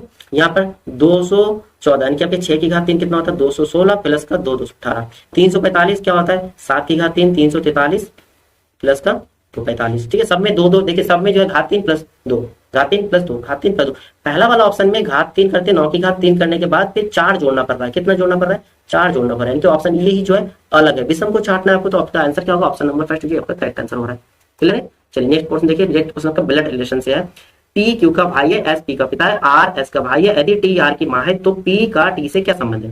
देखिए ब्लड रिलेशन में आपको अगर कोई डाउट है, इसका अलग सेपरेट क्लास भी रखा है प्ले लिस्ट में, आप देख सकते हो, ब्लड रिलेशन के हो गया, रीजनिंग के नंबर सिस्टम से होगा, अभी जो लास्ट पोर्शन हुआ था, तो इस टाइप के कोर्स आपको पूरे अलग से क्लास भी मिल जाएगा, उसको भी आप देख सकते हो, ठीक है। इसमें जो जेंडर का सिंबल, जैसे अगर पुरुष है तो उसको हम चौकोर में लिखेंगे, और महिला है तो उसको सर्कल में, ठीक है। जेंडर होता है तो और जो जनरेशन की बात करते हैं, जनरेशन अप डाउन, जितना नीचे जा रहे हैं जनरेशन तो नीचे की तरफ, और ऊपर जा रहे तो ऊपर की तरफ। देखिए यहाँ पर पी क्यू का भाई है, भाई पी जो है क्यू का भाई है, तो ये तो कब कंफर्म हो गया, पी जो है लड़का है ना, सिंपल सी पुरुष हो गया, क्यू का भाई है, अब क्यू क्या है लड़की है, लड़का है, हमें कंफर्म नहीं है। चलिए आगे देखते हैं। एस पी का पिता है, एस पी का पिता है, एस जो है पी का पिता है, पी का पिता कौन हो गया, एस हो गया, ठीक है, तो ये भी कंफर्म हो गया, ये पुरुष हो गया एस। आर एस का भाई है, आर जो है एस का भाई है, एस का भाई कौन हो गया आर हो गया, तो ये भी कंफर्म हो गया है ना, ये भी पुरुष हो गया। यदि टी आर की माँ है, यदि टी जो है आर की माँ है, टी जो है आर की माँ है, इसको थोड़ा रफ कर लेता हूँ। अब टी आर की माँ है, आर की माँ कौन है टी है, की माँ है, इसको सर्कल बनाएंगे, जेंडर आपकी फीमेल कह रहे हैं, तो पी का टी से क्या संबंध है, पी का टी के संबंध, भाई ये इसके पिता, पिता के भाई, भाई इसके क्या हो जाएगा चाचा, चाचा इसकी मम्मी, भाई इसके पापा की मम्मी, तो क्या हो गया इसके भाई, ये क्या हो गया दादी, यानी कि आपके पी के संबंध है, पी आपके हो जाएंगे पोता, ऑप्शन नंबर सी जो है आपका करेक्ट आंसर होगा 48, ठीक है ना, क्या हो रहा है पोता हो रहा है ना, ऑप्शन नंबर सी, क्लियर है। चलिए नेक्स्ट क्वेश्चन देखते क्लियर है। तो नेक्स्ट आपका क्वेश्चन नंबर आपके 49, देखिए क्वेश्चन नंबर 49 क्या है, यदि 5 जनवरी 2011 को बृहस्पतिवार था तो 1 जनवरी 2023 को विधाता का कौन सा दिन हो, ठीक है, बृहस्पति बुध मंगल या सोमवार। देखिए 5 जनवरी पहले हम देखते हैं, 5 जनवरी 2000 बृहस्पति। अब नेक्स्ट अगले साल 5 जनवरी 2012 की बात करते हैं, 5 जनवरी 2012, देखिए 2012 जो है आपके लीप ईयर्स हो गया, लीप ईयर्स हो गया, यानी कि तो लीप ईयर्स में क्या 2 विषम दिन होता है, ठीक है, तो आपके बृहस्पति के बाद शुक्र शनि, यहाँ होगा शनिवार, ठीक है, शनिवार हो गया। फिर 5 जनवरी 2013 की बात करते हैं भाई, 1 विषम दिन होगा रविवार, लेकिन हमसे 5 तारीख का नहीं पूछ रहे, हमसे पूछ रहे 1 तारीख को। इससे हम 4 दिन पीछे जाएंगे, रवि से पीछे जाएंगे, 1 2 3 4 पीछे जाना। रवि से पहले कौन सा दिन होगा? शनिवार होगा। शनिवार से पहले होगा शुक्रवार। शुक्रवार से पहले हो जाएंगे आपके बृहस्पति। बृहस्पति पीछे जा रहे हैं ना, बृहस्पति से पहले हो जाएंगे आपके कौन सा? बृहस्पति से पहले आपके क्या हो जाएगा? बुधवार। ठीक है, तो इसमें आपका आंसर कौन सा हो रहा है? ऑप्शन जो आपके बी नंबर करेक्ट हो रहा है, बुधवार। ठीक है, ऑप्शन नंबर बी जो आपका करेक्ट आंसर है क्वेश्चन नंबर 49 का। क्लियर है? देखिए एक चीज ध्यान रखिएगा, जो सामान्य वर्ष होता है, सामान्य वर्ष में 1 विषम दिन होता है। सामान्य वर्ष में भाई 52 सप्ताह 1 दिन होता है। ठीक है, और जो लीप ईयर्स होता है ना, लीप ईयर्स में 52 सप्ताह 2 दिन होता है। ठीक है, तभी यहाँ पर 2 जोड़ा, बृहस्पतिवार शुक्र ना होकर शनि हुआ, शनि के बाद यहाँ पर रवि हो, क्योंकि यहाँ पर 1 विषम दिन है। ठीक है, चलिए नेक्स्ट क्वेश्चन देखते हैं। नेक्स्ट आपका क्वेश्चन नंबर 50। क्वेश्चन नंबर 50 क्या करा देखिए, ये भी रीजनिंग का क्वेश्चन है। क्वेश्चन नंबर 50 क्या करा है? सभी तारे जो है वो चंद्रमा है, और सभी चंद्रमा जो है ग्रह है, और सभी ग्रह जो है गोल है। इसका निष्कर्ष वाला क्वेश्चन है आपके। देखिए इस क्वेश्चन को कैसे सॉल्व करना, सबसे पहले इसका वेन डायग्राम बना लीजिए। सभी तारे चंद्रमा है। ठीक है, जितने भी तारे हैं वो सारे क्या है? चंद्रमा है। ठीक है, जितने तारे हैं वो सारे क्या हो जाएंगे? चंद्रमा के अंदर हो जाएंगे। ठीक है, ये जितने तारे वो चंद्रमा होगा। ठीक है, सेकंड कह रहा है सभी चंद्रमा जो है ग्रह है। जितने चंद्रमा है वो सारे का सारे किस में आ जाता है?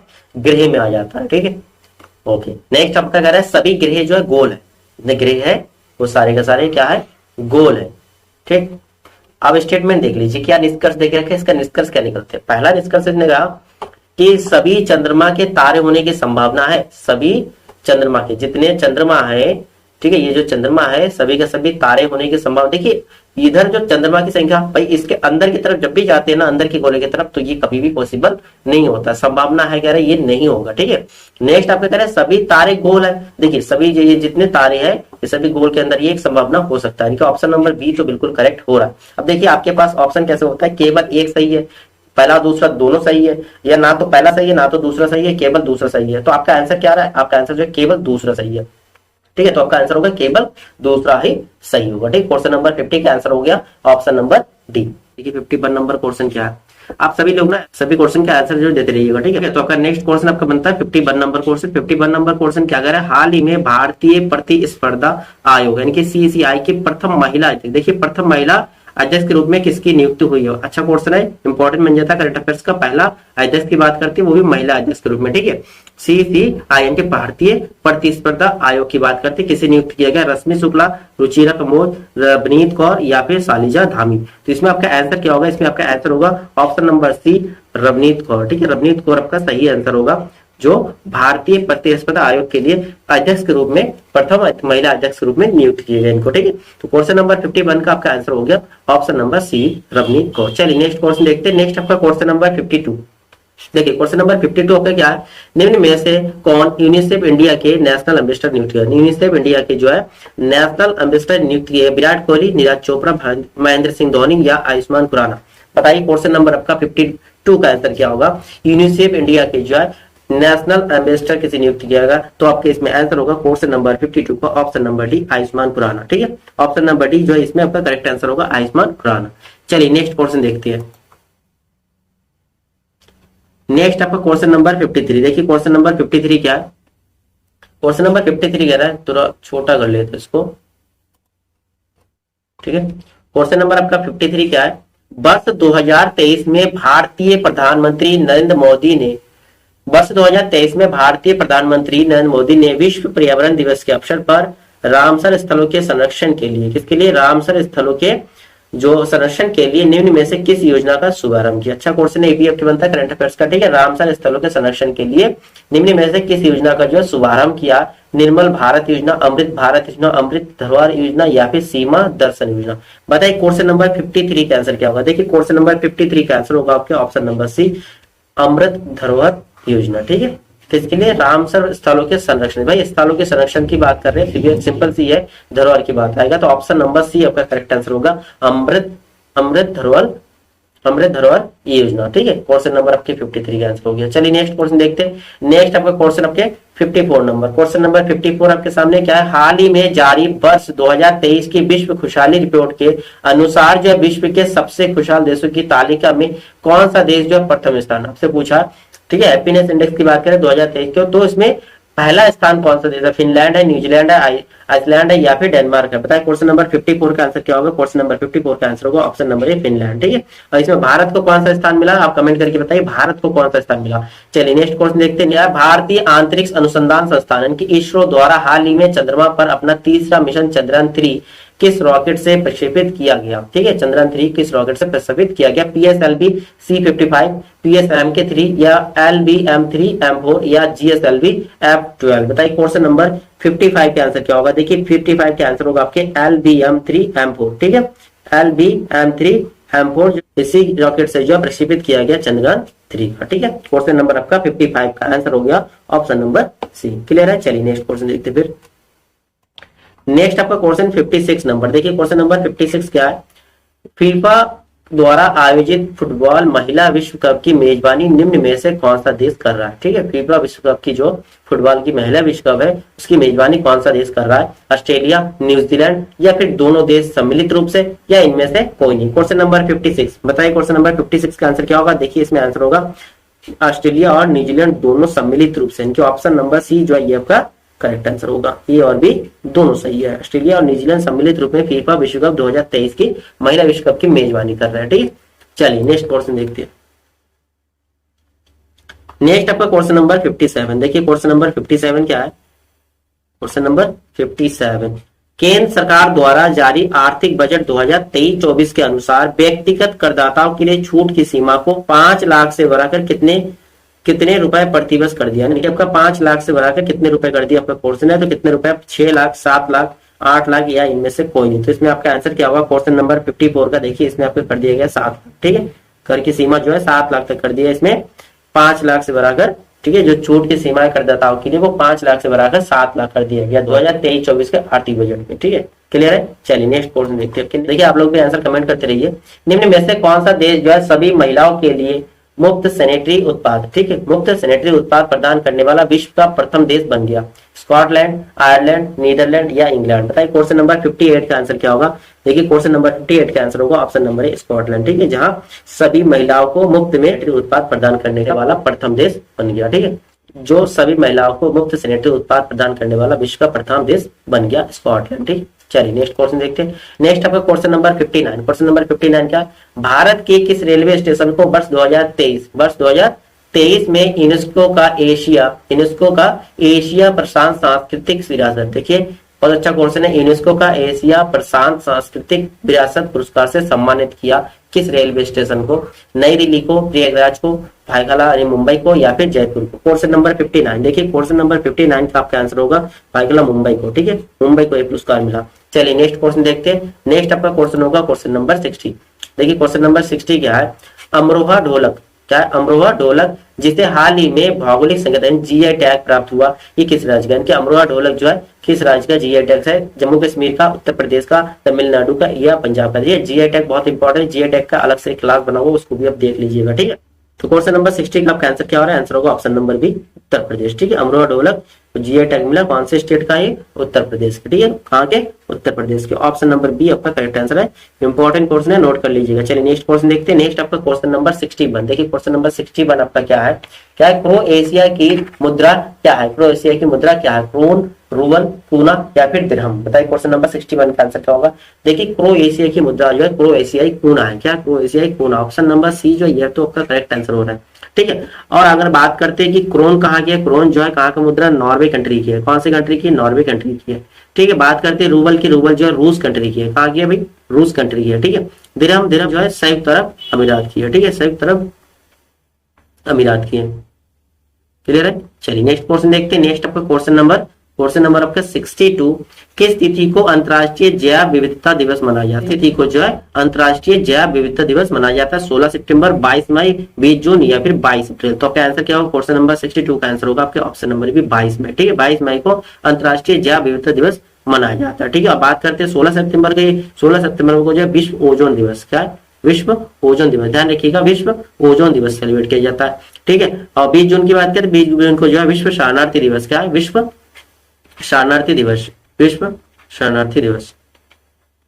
ठीक है, ये भी इंपॉर्टेंट है। 22 अप्रैल जो है पृथ्वी दिवस के रूप में मनाया जाता है, पृथ्वी दिवस। ठीक है, पृथ्वी दिवस, अर्थ दिन।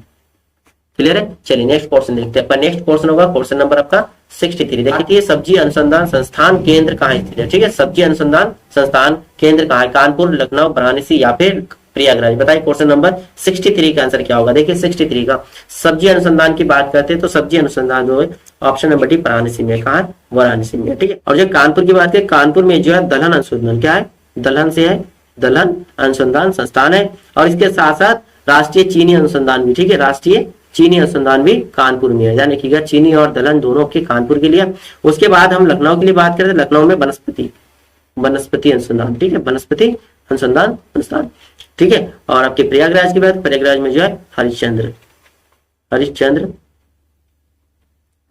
अनुसंधान, ठीक है। ये आपके कुछ इंपॉर्टेंट पॉइंट बन जाता है, चलिए नोट कर लीजिएगा। चलिए नेक्स्ट क्वेश्चन देखते हैं। आपका नेक्स्ट आपका क्वेश्चन होगा क्वेश्चन नंबर 64। देखिए क्वेश्चन नंबर आपका 64 क्या कह रहा है, भारत की संसद के उच्च सदन के संबंध में निम्न में से कौन सा कथन सही है। कौन सा कथन आपका सही है बच्चा।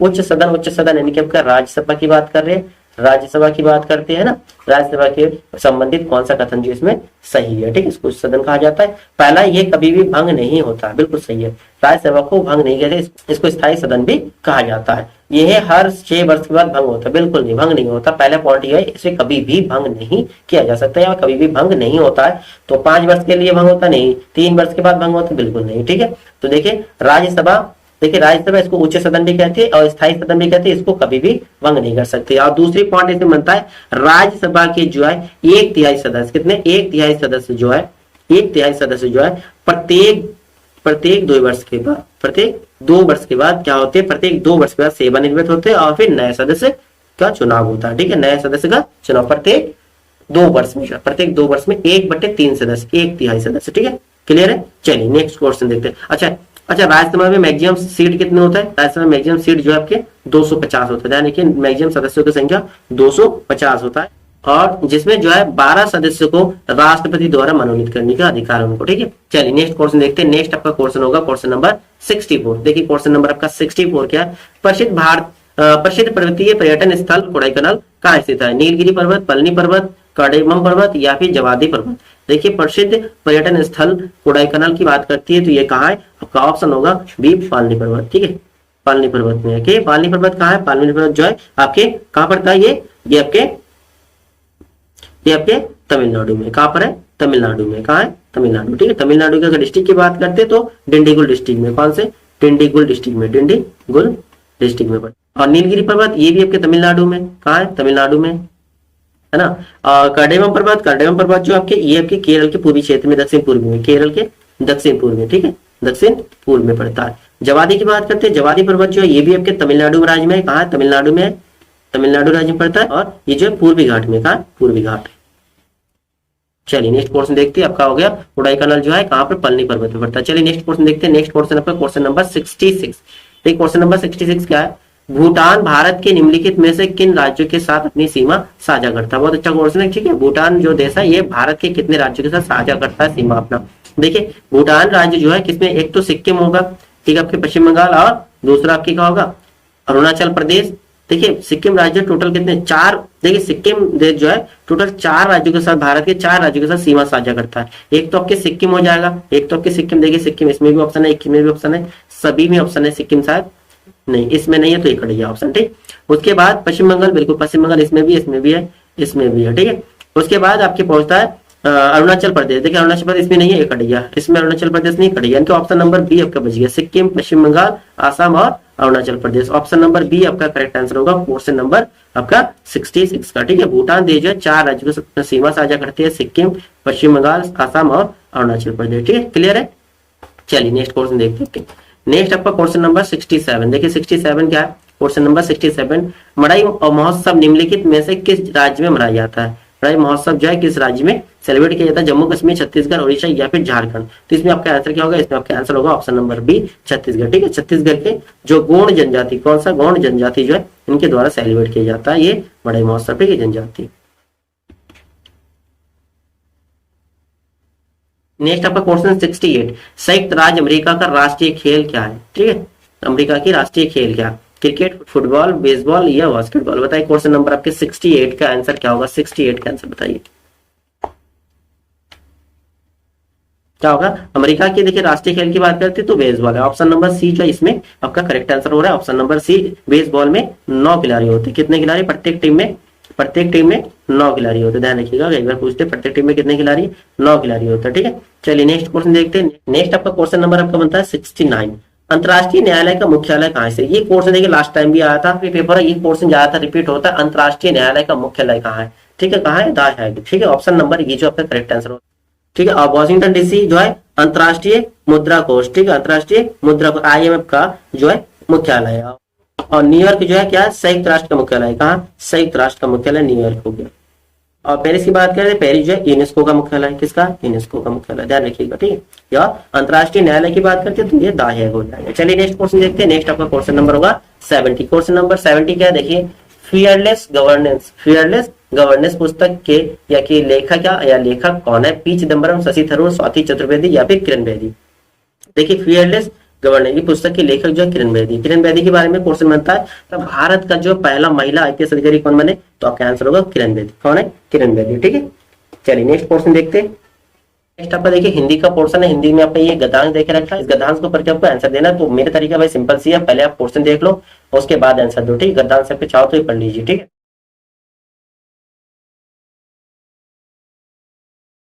पहला क्वेश्चन नंबर आपका है 71, देख लीजिए।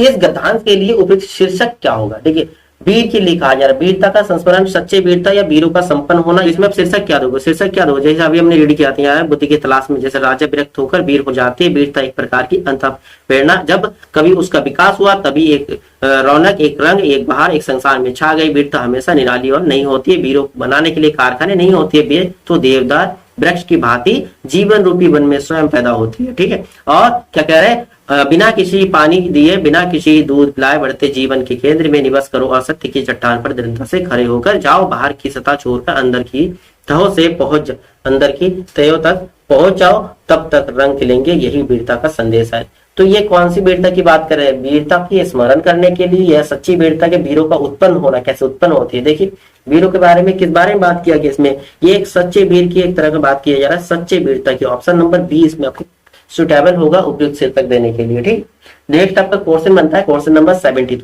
निम्नलिखित में से कौन सा रूप वीरता का नहीं है? क्रोध, त्याग, युद्ध, दान। देखिए, वीर के पास कौन कौन सा आपके कैरेक्टर होना चाहिए? रूप कौन कौन सा रूप होना चाहिए भाई? ये आ गया। देखिए, तो यहाँ जो है क्रोध के लिए मना करते, क्रोध रूपी नहीं हो सकता है। त्याग के रूप, त्याग का रूप हो सकता है, दान का रूप हो सकता है, युद्ध का रूप भी हो सकता है, लेकिन क्रोध का नहीं। ठीक है, ऑप्शन नंबर फर्स्ट जो है आपका करेक्ट आंसर होगा। ठीक है, नेक्स्ट आपका क्वेश्चन देखिए, क्वेश्चन आपका 73। वीरता का संदेश क्या? यहाँ संकल्प किसी भी हालत में युद्ध जीतना, बुद्ध जैसे राजा की भांति प्रयुक्त होना, उद्देश्य के लिए सच्चाई पर चट्टान की तरह अटल रहना।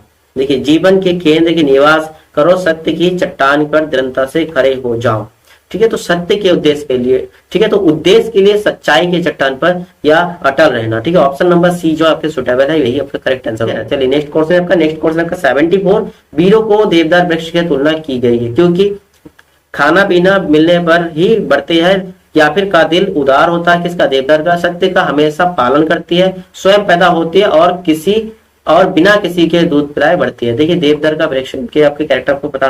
देखिए, देवदार के वृक्ष की बात करें तो देवदार के वृक्ष देखो यहाँ लिखा है, देवदार के वृक्ष की भांति जीवन रूपी वन में स्वयं पैदा होती है। ठीक है, स्वयं पैदा होती है, ना किसी के दूध पिलाए बढ़ती है। ऑप्शन नंबर डी जो है आपका करेक्ट आंसर हो रहा है। नेक्स्ट, वीरता का एक विशेष लक्षण क्या होता है? नयापन, हास्य, नकल या फिर करुणा। बताइए, क्वेश्चन नंबर 75 इसका क्या होगा? देखिए, वीरता का एक विशेष लक्षण की बात करते हैं तो आपका हो जाए नयापन। ऑप्शन नंबर फर्स्ट ये आपका करेक्ट आंसर होगा, है ना। चलिए नेक्स्ट क्वेश्चन देखते हैं। नेक्स्ट आपका देखिए, ये दूसरा आपके पैराग्राफ देख रखा है, ये भी आपके गद्यांश संबंधित क्वेश्चन है। देखिए, क्वेश्चन देखिए, अब इसका रीड करने से पहले, जिस रसा स्वाद की अनुभूति का बोध होता है चरित्र स्पर्शी रूप से, चित्त के आनंद से, सौंदर्य अभिव्यक्ति से या इंद्रिय सुख मात्र से। अब शब्द देखिएगा, कीवर्ड ढूंढ लीजिएगा, रसा स्वाद। ठीक है, रसा स्वाद से देखिए, यहाँ रसा स्वाद की अनुभूति भी होती है। किससे होता है? चरित्र का भी एक, जब रूप के साथ चरित्र का भी स्पर्श हो जाते हैं तब उसमें रसा स्वाद की अनुभूति होता है। ठीक है, चरित्र स्पर्श रूपी। तो ऑप्शन नंबर कौन सा हो रहा है? ऑप्शन नंबर फर्स्ट आपका करेक्ट आंसर होगा। ऑप्शन नंबर फर्स्ट आपका करेक्ट आंसर होगा क्वेश्चन नंबर 77 का। ठीक है ना। चलिए नेक्स्ट क्वेश्चन देखते हैं। क्वेश्चन आपका 78। कवि जयदेव का बसंत चित्रण सुंदर है पर मनोहर नहीं, क्योंकि यह इंद्रिय सुखदायक है, इसमें केवल सौंदर्य वर्णन है, यह चित्त को आनंदित नहीं करता, इसमें अनुभूति नहीं है। देखिए, कवि जयदेव के बारे में बात करती है, यहाँ आप ढूंढिए इसका कीवर्ड कवि जयदेव। देखिए कवि जयदेव का बसंत चित्रण सुंदर तथा कालिदास का प्रकृति का वर्णन मनोहर है, क्योंकि उसमें चरित्र की प्रधानता है। हाँ, सुंदर शब्द संकीर्ण है जबकि मनोहर व्यापक तथा विस्तृत है। ठीक है, देखिए सुंदर शब्द जो है वो क्या है, सुंदर शब्द जो है वो एक तरह का संकीर्ण है, एक जगह संकीर्ण हो जाते हैं, और मनोहर शब्द व्यापक है, विस्तृत है। ठीक है, तो इसमें आपका आंसर क्या होगा, मनोहर नहीं है, क्योंकि यह एक इंद्रिय सूचक है, यह केवल सौंदर्य वर्णन है, यह चित्त को आनंदित नहीं करता, इसमें से अनुभूति नहीं होता, यह केवल क्या सौंदर्य का वर्णन करता है। ठीक है बसंत, ऑप्शन नंबर क्या होगा, ऑप्शन नंबर बी आपका करेक्ट आंसर है क्वेश्चन नंबर 78 का। ठीक है ना, क्वेश्चन नंबर 78 का। नेक्स्ट हमारा क्वेश्चन 79 कालिदास की प्रकृति का वर्णन का आधार उसकी प्रकृति, अभिव्यक्ति, उसकी चरित्र प्रमुख मार्ग, या उसकी मनोहरता, या उसकी सुंदरता। देखिए किसके बारे में बात किया, आपके कालिदास ने मनोहर की बात किया। ठीक है, उसकी किसकी बात की, उसकी मनोहरता की। ऑप्शन नंबर सी जो है आपका करेक्ट आंसर होगा क्वेश्चन नंबर 79 का, है ना। नेक्स्ट क्वेश्चन आपका क्वेश्चन नंबर 80। क्या ऊपर दिए गए गद्यांश का उपयुक्त शीर्षक क्या है, साहित्य और सौंदर्य अभिव्यक्ति की अनुभूति, सुंदर बनाम मनोहरता, सुंदरता की संकीर्णता। तो इसमें दो चीज का कंपेयर किया, सुंदरता और मनोहरता, तो ऑप्शन नंबर सी आपका करेक्ट आंसर हो रहा है, ऑप्शन नंबर सी जो आपका करेक्ट आंसर, क्योंकि सुंदरता के बारे में किसने, कवि जयदेव ने बताया, और मनोहर के बारे में कालिदास जी ने। ठीक है, कालिदास जी ने। देखिए इसमें एक क्वेश्चन आपको छूट गया था, क्वेश्चन नंबर 76। देखिए क्वेश्चन नंबर 70, सौंदर्य की परख की जाती है आनंद की मात्रा के आधार पर, इंद्रियों की संतुष्टि के आधार पर, रूप के आधार पर, या मनोहरता के आधार पर। देखिए शुरू पहला वाला क्वेश्चन है, देखिए ये सौंदर्य की परख अनेक प्रकार से की जाती है, वहां सौंदर्य की परख समझना तथा उसकी अभिव्यक्ति करना सरल है, जब रूप के साथ चरित्र के स्पर्श होती है तब उसमें रसास्वाद की अनुभूति होती है। एक वस्तु सुंदर तथा मनोहर कही जा सकती है, परंतु सुंदर वस्तु केवल इंद्रियों को संतुष्ट करता है, सुंदर वस्तु केवल इंद्रियों को संतुष्ट करता है। क्लियर है ना, यहाँ पर सुंदर वस्तु केवल इंद्रियों को संतुष्ट करता है। तो इसमें आपका आंसर क्या होगा, यही आपसे पूछा है, सुंदर वस्तु परख करती है, केवल इंद्रियों को संतुष्ट करता है। ऑप्शन नंबर बी जो है आपका करेक्ट आंसर हो रहा है क्वेश्चन नंबर 76 का। ठीक है, ये आपके 80 तक क्वेश्चन हो गया, और आगे आपके मैथ का पोर्शन है। देखिए क्वेश्चन नंबर आपके 81 से लेकर 85 तक निम्नलिखित रेखा चित्र का ध्यानपूर्वक अध्ययन करें और नीचे दिए गए प्रश्नों का उत्तर दें। दिए गए रेखा चित्र में वर्ष 2001 से 2007 तक के दो चिड़ियाघर ए और बी के जानवरों की संख्या दी गई। ठीक है, आगे आपके 20 क्वेश्चन पूरा का पूरा मैथ का क्वेश्चन होगा। चलिए देखते हैं क्वेश्चन क्या है, क्वेश्चन आपका क्वेश्चन नंबर 81। देखिए क्वेश्चन नंबर 81 क्या, वर्ष 2001 और 2005 में एक साथ चिड़ियाघर ए, देखिए ये जो पहला वाला कॉलम वो ए है, दूसरा बी, यानी कि इसको हम ए वाले के लिए इंडेट करें, ये आपका बी के लिए। तो वर्ष 2001 और 2005 में एक साथ चिड़ियाघर ए में जानवरों की संख्या, और वर्ष 2003 और 2007 में चिड़ियाघर बी में जानवरों की संख्या का अनुपात पूछा। तो पहले हम ए के लिए निकालते हैं 2001 और 2005 का।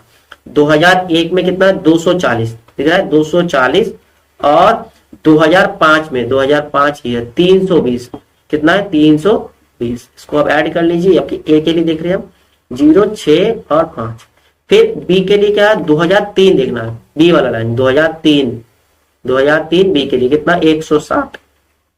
ठीक है, फिर 2007 देखना है बी के लिए, 2007 अब क्या है 320, कितना है 320। ठीक है, दोनों को ऐड कर लीजिए, 8 4 काटिए, 0 से 0 काट देंगे, किससे कट रहा है आपके 8 से कट रहा है ना, 8 6 48, 8 7 56। तो आपका आंसर क्या आ रहा है, आंसर आपका 7 अनुपात कितना 6 हो रहा है, 7 अनुपात 6 बन रहा है ना, 7 और 6 ऑप्शन है, बिल्कुल है ऑप्शन डी। देखिए ऑप्शन डी जो है करेक्ट आंसर हो रहा है क्वेश्चन नंबर आपका 81। क्लियर है, फिर आगे का क्वेश्चन देखते हैं। आगे का क्वेश्चन आपका क्वेश्चन नंबर 82। देखिए क्वेश्चन नंबर आपके 82 क्या है, वर्ष 2001, 2003 और 2005 में चिड़ियाघर ए और चिड़ियाघर बी में जानवरों की संख्या का अंतर का योग पूछा है। तो पहले आपके 2001 की बात करते हैं, 2001 में ठीक है ए से बी को घटाना है, फिर लास्ट में जो आंसर आएगा उसको हम योग करेंगे। ए का देखिए, ए का है 240 और बी का है 180, बच कितना 240 में से 180 इनके 60, अंतर कितना बन रहा है 60। दूसरा आपके 2003 में देखेंगे, 2003 में ये 275 और 160 कितना बन रहा है 275 160, यानी कि 115 बन रहा है ना। माइनस करके देखिए 275 में से 160 माइनस करेंगे तो आपका 115 बन रहा है। फिर 2005 वाला देखेंगे, यहाँ 320, इधर है 240, कितना बन रहा है 60, और इधर आपके 20 60 20 80 हो गया। ठीक है, अब इसका हमें योग करना है, अंतर का योग करना है, 5 7 8 15 का 5 हो गया, और ये 255 आ रहा है। ठीक है, 255 ऑप्शन है, बिल्कुल ऑप्शन नंबर फर्स्ट हो जाए, आपका करेक्ट आंसर है। क्लियर है कि नहीं, बिल्कुल क्लियर हो जाना चाहिए। बहुत सिंपल सा क्वेश्चन। देखिए डेटा वाला क्वेश्चन, ग्राफ और तालिका से संबंधित क्वेश्चन, ये 20 नंबर तो आप पक्का लिख लीजिए। एक आध क्वेश्चन आपके मॉडरेट हो सकता है, उससे नहीं जाना है, लगभग आपके 1980 तो बनता है मैथ में। ठीक है, चलिए नेक्स्ट क्वेश्चन देखते हैं। नेक्स्ट आपका क्वेश्चन नंबर 83, यदि वर्ष 2005 में चिड़ियाघर ए में 35% जानवर और चिड़ियाघर बी में 55% जानवर मांसाहारी है, तो वर्ष 2005 में चिड़ियाघर ए और बी में मांसाहारी जानवरों की संख्या का योग। तो पहले हम 2005 का देखेंगे किसके लिए, ए में, ए में देखना, ये पहला वाला ए है, ये बी है, तो वर्ष 2005 का, ये है 2005, इसमें ए का है 320, ए के लिए कितना है 320, 320 का कितना निकालेंगे 35% निकालो, ठीक है। और बी का देखिए, बी का भी 2005 में देखें 240, 240 का कितने परसेंट 55%, 55%, ठीक है। देखिए इसको सॉल्व कर लीजिए, देखिए अगर आप सॉल्व करते हैं 320 और यहाँ 35 बटे आप कर देंगे 100, जीरो से जीरो काट देंगे, जीरो आपके 5 30 सत्ते 35, 5 दूनी 10, 2 से काटेंगे आपके 16, 16 सत्ते कितना होता है, 16 सत्ते 112, ठीक है। इधर हम 240 और यहाँ 55 बटे 100 कर देंगे, देखिए जीरो से जीरो कट गया, पांच एकम 5, 5 एकम 5, 5 दूनी 10, 2 से काटेंगे 12, 12 और 11 कितना होगा, 12 एकम 12 और 12 एकम 12 और 1 132। अब इन दोनों का योग करना है, देखिए 112 को हम जोड़ेंगे 132 से कितना हो रहा है, 100, 212 और 32 44, 244 आंसर हो रहा है, ठीक है। 244 आंसर होगा, 244, 132 को आप जोड़ेंगे 112 से, तो आपका बन रहा है 244, ठीक है। ये आपका करेक्ट आंसर हो रहा है क्वेश्चन नंबर 83 का। क्लियर है कि नहीं? चलिए नेक्स्ट क्वेश्चन देखते हैं। फिर नेक्स्ट आपका क्वेश्चन होगा क्वेश्चन नंबर 80। देखिए क्वेश्चन नंबर 84 क्या है, वर्ष 2001, 2003 और 2005 को मिलाकर चिड़ियाघर बी में जानवरों की संख्या का योग, और वर्ष 2001 और 7 में मिलाकर चिड़ियाघर ए में जानवरों की संख्या के योग से कितने प्रतिशत कम है। अच्छा, कितने प्रतिशत कम है? पहले हमें बी का निकालना है, 1, 3 और 5 का, ठीक है। सबसे पहले बी का निकालना है, बी का निकालना है 2001 में कितना है, बी का निकालते 2001 में 180, कितना है 180, 180। फिर आपके देखेंगे 2003 में, 2003 में कितना है, बी के लिए देखेंगे, ठीक है कितना है 160, 160, 160।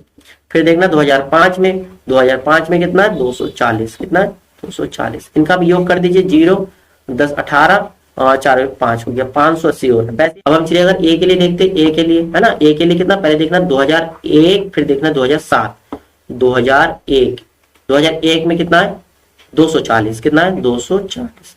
फिर 2007 में देखना, 2007 में आपके 360, कितना है 360, 360 देख लीजिए, 360 बन रहा है, इसमें 360 है, तो 360 आपके 2007 में 360, टोटल कर लीजिए कितना हो रहा है आपके 0 6 4 10, 3 तो 5 और 6, 600 बन रहा है, ठीक है। अब इसमें अंतर कितने का, देखिए इधर 600 है, इधर आपके 500, 600 में से 580 घटाएंगे, आपका बचा कितना 20 का अंतर है, ठीक है। कितने का अंतर 20 का। किसके तुलना में पूछा, ए के जानवरों की संख्या के योग से, यानी कि आपके इसी की तुलना में, जिसके तुलना में पूछा उसकी वैल्यू को नीचे रखेंगे, 600 को नीचे रखेंगे और गुना करेंगे 100 से, तो आपका प्रतिशत आ जाएगा, ठीक है। आपके प्रतिशत पूछा, चलिए आराम से निकाल लीजिए। देखिए आपके 2 0 से 2 0 कट जाएगा, 6 से आप भाग देंगे तो पहले 2 से काट, 2 कम 2 10, यहाँ हो जाएगा 3, 10 बटे 3, 3 को भाग दे, 3 3 9 और 1 बचे 3 से 1 बटे 3%। देखिए ऑप्शन है बिल्कुल, ऑप्शन नंबर आपके सी जो है आपका करेक्ट आंसर है, ऑप्शन नंबर सी आपका करेक्ट आंसर है क्वेश्चन नंबर 84 का। क्लियर है? चलिए नेक्स्ट क्वेश्चन देखते हैं। फिर नेक्स्ट आपका क्वेश्चन नंबर 85। क्वेश्चन नंबर 85 क्या है, 85 नंबर क्वेश्चन आपके, यदि वर्ष 2009 में चिड़ियाघर बी में जानवरों की संख्या 2007 की तुलना में 25% अधिक, ठीक है, 2007 की तुलना में, और क्या कह रहे हैं वर्ष 2005, 7 और 2009 में चिड़ियाघर बी में जानवरों की औसत संख्या क्या होगा।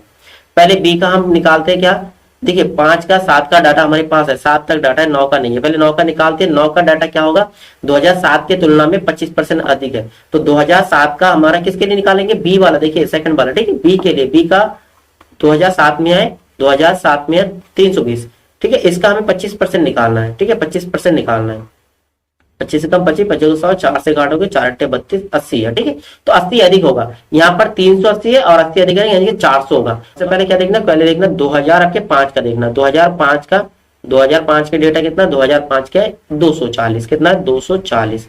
फिर 2007 का, 2007 का भी हमने देखा कितना 320, कितना है 320, और 2009 का अभी हमने निकाला, 2009 का कितना आ गया भाई 400 आ गया, कितना आ गया 400। इन डेटाओं को ऐड करेंगे, ठीक है, औसत निकालेंगे, क्या संख्या का योग बटे पदों की संख्या, 0 हो जाएगा, 4 2 6 और 4 3 7 8 9, ठीक है 960। इसको हम 3 से भाग देंगे क्योंकि 3 साल का है ना, 2005 7 और 9, 3 से भाग दो, 3 3 9 3 2 6, 320 ही आंसर आ रहा है, ऑप्शन नंबर बी आपका करेक्ट आंसर है 320। ज्यादा टफ नहीं, आपको केवल औसत वाला चैप्टर कंप्लीट कर लीजिए, परसेंटेज वाला चैप्टर कंप्लीट कर लीजिए, आपका ग्राफ का पूरा क्वेश्चन सॉल्व हो जाएगा, ठीक है। अनुपात तो बहुत सिंपल है, वो हो गया, ठीक है, ज्यादा औसत निकालने कहते हैं या फिर परसेंटेज निकालने के लिए कहते हैं।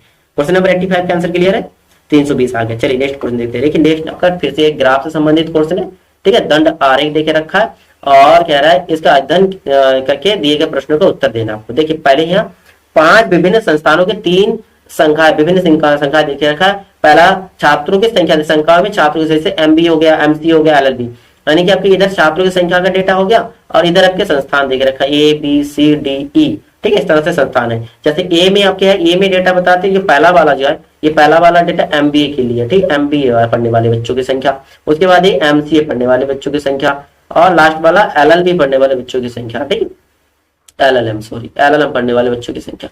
तो चलिए क्वेश्चन देखते हैं, इससे रिलेटेड क्वेश्चन कैसे बनते हैं। देखिए पहला क्वेश्चन देखिए, पहला क्वेश्चन आपके क्वेश्चन नंबर 86, संस्थान डी में एमसीए के छात्रों की संख्या उस संस्थान के सभी संकायों में पढ़ रहे छात्रों की संख्या का कितने प्रतिशत है। 10 मतलब कि 2 अंक नहीं। देखिए एमसी का देखना है, किसमें देखना है, डी वाले में देखना है, ठीक है, एमसी का डी में देखना है, डी संस्थान में देखना है। एमसी यानी कि आपका ये बिलांग वाला, ये कितना है, बिलांग वाला देखिए 400 है, ठीक है, कितने हैं 400, ठीक है। एमसीए डी में जो है एमसीए करने वाले बच्चों की संख्या जो है कितना 400 है। और इसी संस्थान के टोटल से कितना है, देखिए ये तो एक आपके 425 होगा इसमें करीबन 450 और या 400 इसके बीच में। अगर एमबीए करने वाले की संख्या तो 425, टोटल आपके 425 एक हो गया, ये 400 वाला भी लेंगे और ये एलएलएम करने वाले कितना है 250 ये आपके टोटल हो जाएंगे। उसी संस्थान का पूछा ना, इनके डी का ही पूछा, डी का टोटल कितना है 5 7 उसके 4 4 8 तो 10 1075 हो रहा है। प्रतिशत निकालना, तो प्रतिशत निकालने के लिए देखो दशमलव में आएगा, उन्होंने बता दिया दशमलव के 2 अंक तक निकालना है। तो टोटल एमसीए का 400 बच्चे और टोटल बच्चे 1075 और गुना में आप 100 करेंगे तो परसेंटेज आ जाएगा, है ना। चलिए काट के देखिए आपका आंसर आ जाएगा। पहले 5 से काटते हैं, 5 दूनी 10, 5 एकम 5, फिर ओके 5 25, ठीक है, 5 दूनी 10, फिर से 5 से कटेगा 5 चौक 20, इसका हो जाएगा 5 चौक 20, 5 15, ठीक है। तो ऊपर आपकी कितना 4 चौक 16, 1600 बन गया 1600 और नीचे है 43, ठीक है। 43 से आप भाग देंगे 1600 को, 43 से आप भाग देंगे 1600 के डेसिमल में ला रहा है तो डेसिमल में लाइए, कितने बार हो रहा है 4 3 12, 3 बार होगा 3 3 9, 3 चौक 12, ठीक है। यहाँ आपकी बचा कितना 31 0, अब कितने बार होगा 4 7 28, 7 बार 37% तो बन रहा है। अच्छा 7 21, 7 चौक 28, 28 2 30, 310 9। अब देखिए 37 के आसपास में अगर कोई आंसर है तो वही आगे, ठीक है। डेसिमल वाला सॉल्व करने की आपके टाइम खराब करने की नीडेड नहीं है। देखिए आपके पहला है 38, दूसरा है 40, तीसरा है 37, ये सी वाला होगा, ठीक है, ये वाला होगा। तो आपका आंसर क्या होगा, ऑप्शन यही वाला सही होगा 37.21 जो भी है आपके। इधर 36 तो नहीं आ रहा है, 37 हमारा क्लियर होगा, तो यही वाला आपका आंसर हो जाएगा, ऑप्शन नंबर फर्स्ट जो आपका करेक्ट आंसर क्लियर है। चलिए फिर नेक्स्ट क्वेश्चन देखते हैं। नेक्स्ट आपका क्वेश्चन नंबर 87, देखिए 87 नंबर क्वेश्चन क्या कह रहा है, संस्थान ई में एमसीए, फिर से एमसीए के वाले पूछा, संस्थान हमारा ई है, एमसीए के छात्रों की संख्या सभी संस्थानों को, आप सभी संस्थान यहाँ देखना, सभी संस्थानों के एमसीए के कुल छात्रों की संख्या का लगभग कितने प्रतिशत, यहाँ भी प्रतिशत पूछा आपके, लेकिन यहाँ एमसीए के संस्थान ई क्या देख लेते हैं, संस्थान ई में एमसीए पढ़ने वाले बच्चों की संख्या मिडिल वाला, ये एमसीए वाला बिलांग वाला, ठीक है, ये वाला। तो आपका बन रहा है 425, ई के लिए हमारा कौन सा एमसीए का देख रहे हैं हम, एमसीए का कितना है, एमसीए का क्या 425। अब सभी संस्थानों के एमसीए वाले देखना, सभी ब्लैंक वाले जितने हैं सभी डेटा को ऐड करना है, ठीक है, सभी डेटा ऐड करना है, इसको भी ऐड करना है। तो एमसीए क्या सभी के डेटा देखना है, सभी संस्थान के ऐड कर लीजिए, ठीक है, ऐड कर लीजिए। सबसे पहले है यहाँ पर देखिए 300 और 350 के बीच में होगा 325 और फिर इधर होगा 350, 350, ये वाला आपकी कौन सा है भाई, ये 150 है, यहाँ पर 100 है, 125 बन रहा है, 125, ठीक है। ये हमने पहले ए के लिए निकाला, ये बी के लिए, ये सी का हो गया। अब डी वाला देखिए, डी वाला भाई कितना है 400, डी के लिए 400 है, डी का हमारा 400 हो गया। ई का देखिए, ई का हमने अभी जस्ट नोट किया, वही नोट कर लीजिए 425, ऐड कर लीजिए 5 5 10 5 15 9 2 11 11 और 1 12, 11 और 1 12, ठीक है। 2 3 3 6, 3 3 6 7 7 4 11 11 और 4 के 15 और 1 16 16 25 हो रहा है, टोटल कितना है 16 25। प्रतिशत निकालना, तो प्रतिशत कैसे निकालेंगे भाई, सिंपल से जो डेटा आपके निकालना है उसको ऊपर लिखेंगे, 425 ऊपर रहेगा और 16 25 नीचे रखेंगे और परसेंटेज के लिए 100 से गुना कर देंगे। 5 से काट दीजिए, 5 8 40, 5 25, फिर यहाँ काटेंगे 5 3 15, 5 2 10, 5 25, जितना छोटा कर सकते हो आप, एलसीएम लेके भी काट सकते हो, करना जितने स्पीड में करना वही आपके लिए बेनिफिट होगा। यहाँ 85, यहाँ 325, 100 गुना में फिर काटिए 17 हो जाएगा, 17 5 85, यहाँ होगा 5 31 5 25 65, ठीक है। ऊपर हमारा 1700 हो जाएगा, 100 से गुना कर देंगे, 1700 नीचे होगा 65, ठीक है। अब भाग दीजिए 1700 को 65 से भाग देंगे 1700 को 1700 कितना होगा 65, 3×18 ज्यादा हो रहा है, 2 बार हो जाएंगे आपके 130, यहाँ पे आपके माइनस करने पर बचे 40 और एक जीरो ले आएंगे तो फिर 400, 6 का 12, 6×36 लगभग 6 बार होगा, 26 हो रहा है, 6×35, 6×36 और 3×39, 390, 10 देखो 26% के आसपास आ गया, लगभग पूछा, लगभग आपका 26%, ऑप्शन नंबर बी जो है ये आपका करेक्ट आंसर होगा। ठीक है 26%। क्लियर है। चलिए नेक्स्ट क्वेश्चन देखते हैं। ठीक है, सभी क्वेश्चन का स्क्रीनशॉट आप रख सकते हो, बाद में आप सॉल्व करके देख लीजिएगा या वीडियो को आप बैक करके भी देख लीजिए। चलिए नेक्स्ट क्वेश्चन देखते हैं। नेक्स्ट क्वेश्चन 88, क्वेश्चन नंबर 88 क्या है? संस्थान सी तथा ई में कुल एलएलएम के छात्रों की संख्या संस्थान ए और बी में कुल एमबीए के छात्रों की संख्या से क्रमशः अनुपात। पहले आपको देखना है एलएलएम, वो भी सी और ई में, सी और ई में देखना है। ठीक है, किसको देखना भाई? एल एल एम वाला देखना है। ठीक है, कितना है देख लीजिए, ये सी है और इधर आपके ई है। एल एल एम वाला कौन सा? जो लास्ट में ब्लैक वाला है। ठीक है, इसमें आपके कितना बन रहा है? पहला वाला देखिए, ये 100 और 50 के बीच में कितना है? 75। फिर ई का देखिए, ई का कितना है? ई का आपके बन रहा है 250, 250 ऐड कर लीजिए, कितना बन रहा है इसमें? 5 7 5 12 और इधर हो गया 325। उसके बाद आपको देखना है भाई एमबीए का, वो भी संस्थान ए और बी, ए और बी का एमबी। एमबी कौन सा? एमबी पहला वाला डेटा है ना, तो यहाँ पर आपके 300 और 250 के बीच में 275। किसका देखना है? ए और बी में देखना है भाई एमबीए का। पहला ए में आपको कितना मिला? और मिला आपके 275। बी में देख लीजिए, बी में कितना है?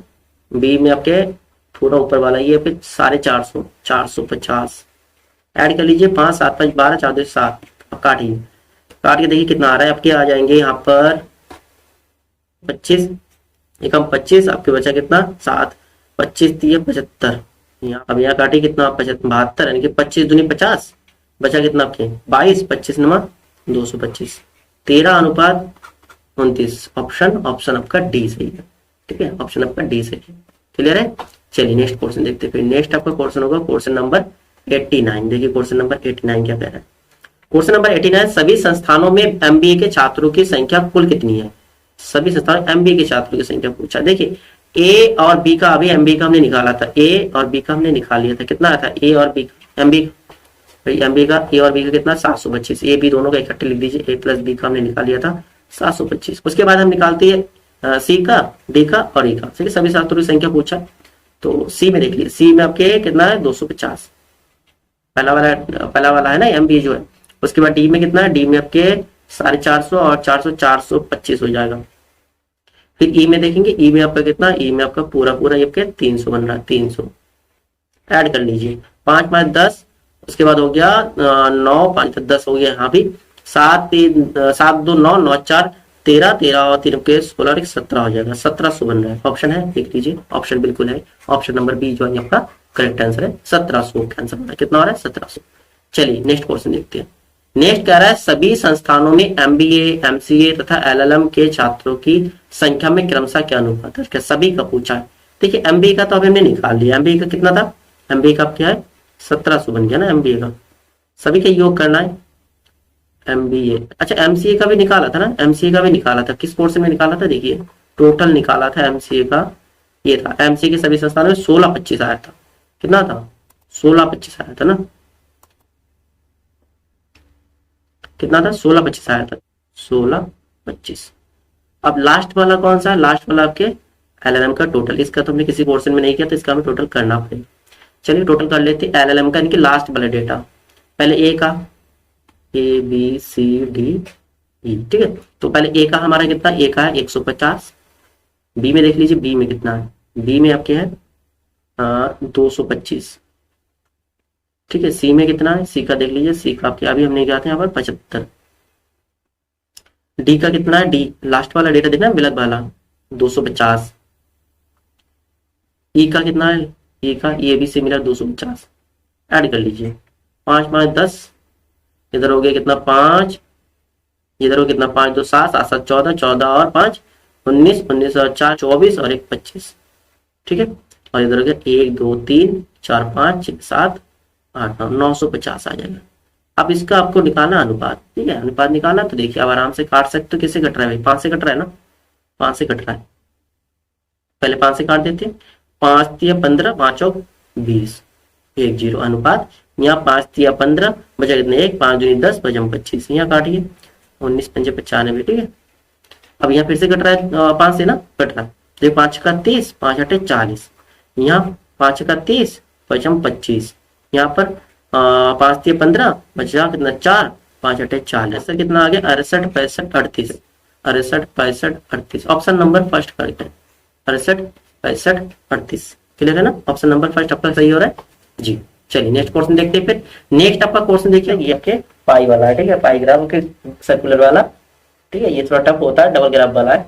देखिए पाई चार्ट का सावधानी पूर्वक अध्ययन कीजिए तथा दिए गए प्रश्न को उत्तर दीजिए। वर्ष 2010 में भिन्न विद्यालय ए बी सी डी तथा ई में स्टैंडर्ड पढ़ने वाले विद्यार्थियों और लड़कियों की संख्या देकर रखा है। देखिए पहले इधर डेटा को अगर एनालाइज कर लीजिए, विद्यार्थी की कुल संख्या, लड़के प्लस लड़कियों की संख्या कितना है 3000, लड़के प्लस लड़की यानी कि गर्ल्स प्लस बॉय दोनों का देख रखा है, ये पहला वाला है, ठीक है। दूसरा लड़कों की कुल संख्या 1600, ठीक है, और इसका ये वाला आपके पाई देख रखा है। देखिए पहला पोर्शन देखिए आपको क्लियर हो जाएगा।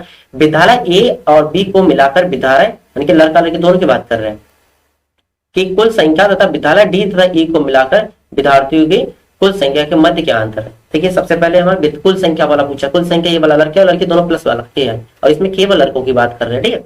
तो पहला हमारा ए और बी, ए और बी कितना है 10 और 13 कितना होगा 10, 10 और कितना है 23, 10 प्लस 23 कितना परसेंट है, टोटल आपके 33% है। दूसरा आपके डी और ई, देखिए डी और ई ये कितना परसेंट 30 और 25, आपका 30 25 कितना हो जाएगा, डी प्लस ई का हो जाएगा 25 और 30 आपका हो रहा है 55%, कितना परसेंट 55। इसका अंतर पूछा, परसेंटेज का अंतर निकाल लीजिए, 55 में से आप 33 घटा देंगे तो 5 में से 2 यहाँ पर 2 आपको होगा 22%, ठीक है, कितना है 22%, 3000 का 22% निकाल लीजिए आपका आंसर आ जाएगा, ठीक है। 3000 का टोटल 3000 देके रखा, 3000 का 22% निकालेंगे, 22/100 हो जाएगा, 0 से 0 कट देंगे, 22 दूनी 3 दूनी 6 3 दूनी 6 660, ऑप्शन आपका कौन सा, ऑप्शन बी जो है आपका करेक्ट आंसर हो रहा है, ऑप्शन बी, क्लियर है। चलिए नेक्स्ट क्वेश्चन देखते हैं। नेक्स्ट आपका क्वेश्चन नंबर 92, क्वेश्चन नंबर 92 क्या, विद्यालय सी में पढ़ने वाली लड़कियों की कुल संख्या उसी विद्यालय में विद्यार्थियों की कुल संख्या का कितने परसेंट। देखो सी में पढ़ने वाले लड़कियों की संख्या, ये केवल लड़कों की संख्या इसमें है, तो सी में जो है टोटल संख्या कितना है 12%, 3000 का 12% पहले निकाल लीजिए, 3000 का 12% निकालेंगे तो आपका हो जाएगा 12 3 36 है ना, 12 3 36 तो हो गया 360 जो है टोटल है।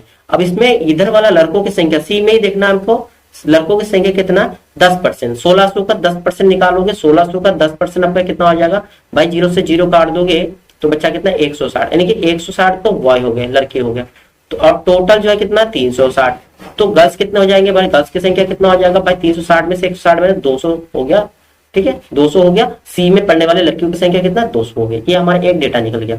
अब दूसरा कहा है कि उसी विद्यालय में विद्यार्थियों की कुल संख्या का, अब कुल संख्या उसी विद्यालय में, कौन से विद्यालय की बात करें, सी विद्यालय में कुल संख्या आपकी कितना 360 है, तो अब इसमें परसेंटेज निकालना है, परसेंटेज आराम से निकाल सकते हो, लड़कियों की संख्या 200 है ना, 200 और टोटल है 360 बच्चे है ना, और परसेंटेज निकालने के 100 से गुना कर देंगे, 0 से 0 काट दीजिए, 2 18 आ जाएगा ना, यहाँ पर 18 आगे 2 5 10 2 9 18, तो होगा सीधा गुना 5 से 100 का गुना 500 बटे 9, ठीक है, 9 से भाग दे, 9 5 45, 9 5 45, 55% आ गया, ऑप्शन आपके डी दिख रहा है, और 5/9 हो जाएगा, ठीक है, 55 से 5/9 आपका और ऑप्शन नंबर डी आपका करेक्ट आंसर है, क्वेश्चन नंबर 92 का, क्लियर है। चलिए नेक्स्ट क्वेश्चन देखते हैं। नेक्स्ट आपका क्वेश्चन नंबर आपका 93, देखिए क्वेश्चन नंबर 93 क्या है, विद्यालय ए एवं बी में पढ़ने वालों लड़कों की औसत, ए और बी में पढ़ने वाले लड़कों की औसत, देखिए ए और बी में पूछा, पहले तो अभी टोटल देखिए 25 और 11 आपकी कितना 36% हो रहा है, 36% किसका निकालेंगे 36% 1600 का, 1600 का 36% निकाल लीजिए, 0 से 0 काट देंगे, 16 से 96, 16 थी 48, 48 और 9 आपके हो जाएंगे 57, 576। अब इसको क्या निकालना है, औसत निकालना है, यानी कि आप 576 को 2 से भाग दो आ जाएगा, 2 दूनी 4, 2 8 16, 2 8 16, 288 का आंसर आएगा, ऑप्शन नंबर बी जो है आपका करेक्ट आंसर होगा, क्लियर है। चलिए नेक्स्ट क्वेश्चन देखते हैं। फिर नेक्स्ट बहुत सिंपल सा क्वेश्चन था ये। नेक्स्ट आपका क्वेश्चन नंबर 94, देखिए क्वेश्चन नंबर 94 क्या कह रहा है, विद्यालय ई में पढ़ने वाले लड़कियों की संख्या उसी विद्यालय में पढ़ने वाले लड़कों की संख्या से लगभग कितने प्रतिशत है। विद्यालय ई में, लास्ट क्वेश्चन भी इसी तरह से विद्यालय ई की बात करते हैं, विद्यालय ई में ये विद्यालय ई वाला दोनों जगह देख लेंगे, ठीक है, पहले तो कुल संख्या देख लेते हैं। विद्यालय ई में कुल संख्या कितना, 30% 3000 का, 3000 का 30% कितना होगा भाई, 3000 का 30% भाई सिंपल से 900 हो रहा है ना, 900 हो रहा है, 900 तो आपके टोटल हो गया। ठीक है, अब लड़कों की संख्या निकाल लेते हैं। लड़कों का कितना, 1600 का 24%, बॉयज कितना है, बॉयज आपके हो जाएंगे 1600 का 24%, 24/100 कर दीजिए, 0 से 0 काट देंगे, आपके हो जाएंगे 16 चौक 64 और 16 दूनी 32, 32 आपके 32 प्लस आपके 6 38, 384 हो गए। ठीक है, तो अब लड़कियों की संख्या कितना हो गया, लड़कियों की संख्या निकाल लीजिए। लड़कियों की संख्या भाई 900 में से हम घटा देते हैं 384, तो बचे कितना 6, फिर आपके हो जाएंगे इधर 8, 516 जो है लड़कियां है।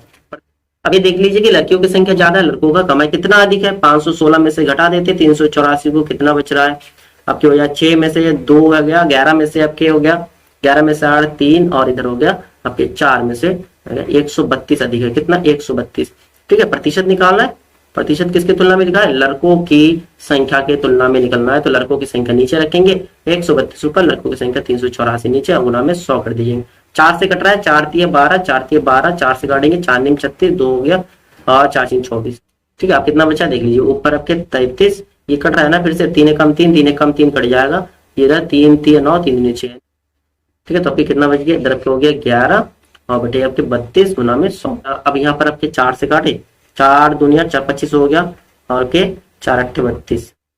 ठीक है, गुना कर लीजिए, 11 5 55, 11 दूनी 22, 22 और 5 27, 275 बटे 8, 8 से काटेंगे 8 3 24 और बचा कितना आपके 3 35 हो गया, 8 चौक 32, 34% समथिंग कुछ आ गया। आपका आंसर देख लीजिए 34% वाला है, लगभग पूछा है, तो आपका ऑप्शन बी जो है ये आपका करेक्ट आंसर होगा। ठीक है, थोड़ा कैलकुलेटिव होता है ये डबल वाले में, 2-4 क्वेश्चन मॉडरेट दे देती है, उसमें आपको ज्यादा कैलकुलेशन रखता है। ठीक है, इनको दिक्कत नहीं, एक आध क्वेश्चन आप कैसे मिलेंगे। नेक्स्ट क्वेश्चन देखिए, नेक्स्ट क्वेश्चन आपका 95। विद्यालय डी में पढ़ने वाले लड़कों तथा लड़कियों की संख्या के मध्य क्रमशः क्या अनुपात है। विद्यालय डी में लड़कियां और लड़कियों की औसत पूछा है। विद्यालय डी में टोटल 25% जो है, टोटल बच्चे पढ़ते हैं, तो आपके 3000 का 25%। ठीक है, एक चौथाई निकालना भाई, 3000 का 50% कितना होगा, 1500, 1500 का 25%। डी में टोटल पूछते हैं तो 25% है, 25% कितना होगा, 1500 का आधा क्या होगा 750, 750 टोटल है। और इधर लड़कों की संख्या डी में देखते हैं तो 30%, 1600 का 16 3 48, लड़के कितना हो गया, लड़के जो है आपके कितना हो गया 16 3 480। ठीक है, इसमें से 750 में से आप 480 घटा दीजिए, कितना बचे, लड़कियों की संख्या कितना बचे वो निकल जाएगा। लड़कियों की संख्या कितना हो जाएगा 0, 15 में से 8 गए 7 और इधर 6 में से आपके 4 गए 2, 270। ठीक है, तो लड़कों का कितना 480 और लड़कियों का कितना 270। निकालिए, 0 से 0 कट गया 48 और 27, 3 से कट रहा है ना, 3 से कट रहा है, 3 से आपके कट रहा है, 3 से आपके कटा है, 3 1 कम 3, 3 6 18, 3 निम 27, 16 और 9, 16 9 आपका ऑप्शन नंबर बी जो ये आपका करेक्ट आंसर है। ठीक है, ऑप्शन नंबर बी जो ये आपका करेक्ट आंसर है। चलिए नेक्स्ट क्वेश्चन देखते हैं। नेक्स्ट आपका एक तालिका से संबंधित क्वेश्चन है। नीचे दिए गए तालिका 4 अलग अलग दुकानों एल एम एन और ओ द्वारा 5 कार्य दिवस सोमवार मंगलवार बुधवार गुरुवार और शुक्रवार को ड्राई क्लीन किए गए कपड़ों की संख्या का आंकड़ा दिखाती है। ठीक है, इस प्रकार के आपके दुकानों के दिवस देखे रखा है सोम मंगल से लेकर, इधर आपके दुकान का नाम एल एम एन ओ। पहला क्वेश्चन देख लेते हैं, आराम से सॉल्व करते हैं। आपका हो गया पहला, मंगलवार और बुधवार को एम द्वारा ड्राई क्लीन किए गए कपड़ों की संख्या तथा बुधवार और गुरुवार को एल द्वारा ड्राई क्लीन कपड़ों की संख्या का योग का अनुपात पूछा है। पहले एम का निकालना है मंगलवार और बुधवार का। ठीक है, एम का निकालना है मंगल और बुध का। देखिए मंगल और बुध का एम के लिए निकालना है, मंगल को आप क्या है 75 और बुध का 95। कितना बन गया भाई 75 और 95 कितना बन गया 170 बन जाएगा। ठीक है, और उसके बाद एल का निकालना है, क्या एल का निकालना है, एल का कौन सा निकालना है, एल के लिए आपको देखना है बुधवार और गुरुवार देखना है। एल के लिए बुधवार और गुरुवार देखना है, बुध और गुरु। ठीक है, 85 और 25 कितना हो रहा है 85 और 25, 85 और 25 तो आपका हो रहा है 110। ठीक है, इसका अनुपात निकाल, 0 से 0 काट देंगे तो 17 अनुपात 11 होगा। सिंपल से ऑप्शन नंबर फर्स्ट जो है आपका करेक्ट आंसर है। ठीक है, चलिए नेक्स्ट क्वेश्चन देखते हैं। नेक्स्ट आपका क्वेश्चन नंबर 97। ओ द्वारा सोमवार और गुरुवार को ड्राई क्लीन करें। ओ द्वारा सोमवार और गुरुवार को ड्राई क्लीन किए गए कपड़ों की संख्या के योग और सोमवार और बुधवार को एन द्वारा ड्राई क्लीन किए गए कपड़ों की संख्या के बीच का अंतर बताना है। पहले ओ का देखना है सोमवार और गुरुवार। देखिए ओ के लिए देखना है सोमवार और कितना गुरुवार को। देखिए ओ के लिए सोमवार गुरु का देख लेंगे 115 और 40, सबके कितना हो रहा है 115 और 40 155 हो गया। ठीक है, ठीक है, इसके बाद क्या पूछा है सोमवार और बुधवार को एन द्वारा ड्राई किए गए कपड़ों की संख्या के बीच के अंतर का अंतर, ठीक है, अंतर का अंतर निकालना है आपको। ठीक है, पहले वाले का तो देखिए सोमवार और गुरुवार को ड्राई किए गए कपड़ों की संख्या के योग, इसमें योग पूछा है, और एन वाला जो पूछा है वो उसके अंतर पूछा है, अंतर का अंतर निकालना है। तो एन के लिए देखिए कौन सा दिन देखना है, कौन सा दिन देखना है आपको, सोमवार देखना है, और कौन सा दिन देखना है, सोम और बुध देखना है। सोमवार आपकी कितना है 100, और बुध आपको कितना है, बुधवार 35। ठीक है, 100 में से 35 माइनस कर देंगे, आपका बचा कितना, 100 में से 35 माइनस कर देंगे 5, और आपके 65 हो गया, आपका 65 हो गया। अब इन दोनों का अंतर का अंतर 155 में से 65 घटा देंगे तो आपका आंसर अंतर का अंतर आ जाएगा। 5 में 5 का 0, और 15 में से 7 गया, 15 में 6 90 आ जाएगा, आपका आंसर 90। आंसर देखिए ऑप्शन नंबर बी जो है आपका करेक्ट आंसर होगा। अंतर का अंतर पूछा है एन के लिए। ठीक है, क्लियर है। चलिए नेक्स्ट क्वेश्चन देखते हैं। नेक्स्ट आपका क्वेश्चन होगा क्वेश्चन नंबर 98। क्वेश्चन नंबर 98 क्या, देखिए मंगलवार, बुधवार और गुरुवार को एन द्वारा ड्राई क्लीन किए गए कपड़ों की संख्या का योग ओ द्वारा सभी दिनों में साफ किए गए कपड़ों का कितने प्रतिशत है। ओ द्वारा सभी दिन और एन का देखे रखा है, पहले हम एन का निकाल लेते हैं। एन का कौन सा दिन है, मंगल, बुध, गुरु।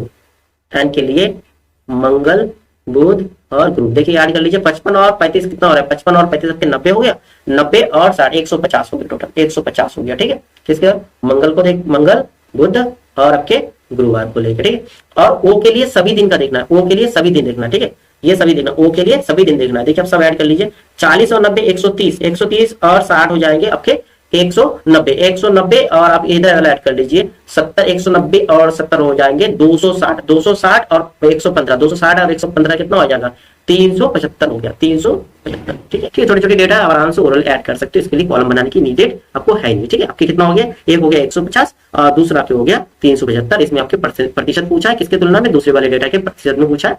तो 150 ऊपर लिखेंगे, 375 आपके नीचे हो जाएगा। ठीक है, उसके कंपेयर में पूछा तो कंपेयर निकालेंगे और मल्टीप्लाई में आप 100 कर देंगे। 25 से काटेंगे, 15 से काट दी, 15 कम 15 जीरो हो जाएगा, 15 तो नहीं 30, 15 पंजे 75। ठीक है, और यहाँ 25 को 4 से आप 10 का गुना करेंगे 40 आ जाएगा। ऑप्शन नंबर सी जो है आपका करेक्ट आंसर। क्लियर है ना।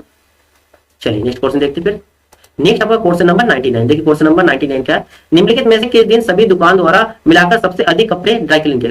ठीक है, किस दुकान, सभी दुकानों द्वारा मिलाकर सबसे अधिक कपड़े ड्राई क्लीन किए गए। आपसे पूछे किस दिन को, कौन सा दिन जो है, तो आपको इधर सीधे सीधे ऐड करके देख लीजिए। सोमवार को कितना जी, सोमवार को कितना 140, और इधर आपके 5 दिन 13, 130, 130 140 270 हो गया।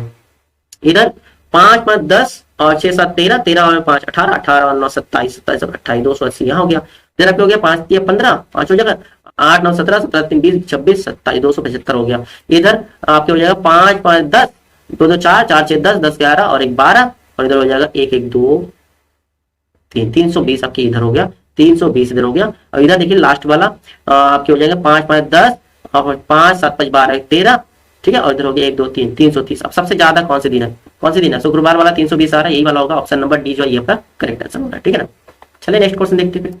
नेक्स्ट आपका क्वेश्चन है, उन दुकानों की संख्या कितनी है जिनके द्वारा सभी दिनों में सुखाए गए कुल कपड़ों, इनके ड्राई क्लीन किए गए कपड़ों की संख्या ओ द्वारा सुखाए गए कुल कपड़ों की संख्या से अधिक है। अच्छा, अधिक वाला पूछा, ओ से सुखाए गए कपड़ों की संख्या से अधिक। तो सबसे पहले दुकान देख लेते किस दुकान, देखिए ओ वाला हमने इससे पहले निकाला था, ओ का डेटा कितना था, ओ का डेटा था हमारा 375, ये वाला हम लिख लेते हैं यहाँ पर। ठीक है, बाकी लंबे सॉल्व कर लेते हैं। 375 इसका तो हमने सॉल्व किया था 375। अब इधर वाला देख लेते हैं, इसमें कितना है। देखिए 100 और 55, 155 और 35 आपके हो जाएंगे 190, 190 और 60 आपके हो जाएंगे कितना, 60 आपके कितना हो गया 250, 250 और 45 हो गया 295। ठीक है ना, 295। ठीक है, इसका देख लेते 5 5 10 5 15 8 साल हो गए, 1 और 1 2 और 2 4 हो गया 475। लास्ट वाला डेटा देखते हैं, लास्ट वाला डेटा आपके। ठीक है, देखिए 50 60 110 और ये आपके 110 220 और 85 और 25 कितना हो रहा है, 85 और 25 ये भी आपके 110 हो रहा है ना 111 33 330, 330 हो रहा है 330। तो आपसे पूछा ओ के द्वारा सुखाए गए कुल कपड़ों की संख्या से अधिक, ओ कितना है 375, इससे अधिक कौन सा है, इससे अधिक तो आपके हुआ है 375 से अधिक एक डेटा है 475, कौन सा एम का है ना 475 एम का, एक ही है भाई, एक ही है 475। ऑप्शन नंबर बी जो है आपके करेक्ट आंसर है। ठीक है, जो एम की डेटा ओ से ज्यादा है। ठीक है, तो यहाँ पर आपकी क्लास फिनिश होता है, आपके 100% कंप्लीट होगा। आपके मैथ के आपके ग्राफ तथा डेटा का कोर्स भी पूरा कंप्लीट आपके बेस कोर्स था। इससे पहले जो क्लास में उसमें आपके बाकी कोर्स भी कंप्लीट हो गया था। ठीक है, तो आपको क्लास कैसा लगा आप जरूर बताइए, लाइक और शेयर करना ना भूलिए, अपने दोस्तों को शेयर कर दीजिए। ठीक है, फिर मिलते हैं आप लोगों से नेक्स्ट क्लास में, तब तक के लिए जय हिंद, थैंक यू दोस्तों।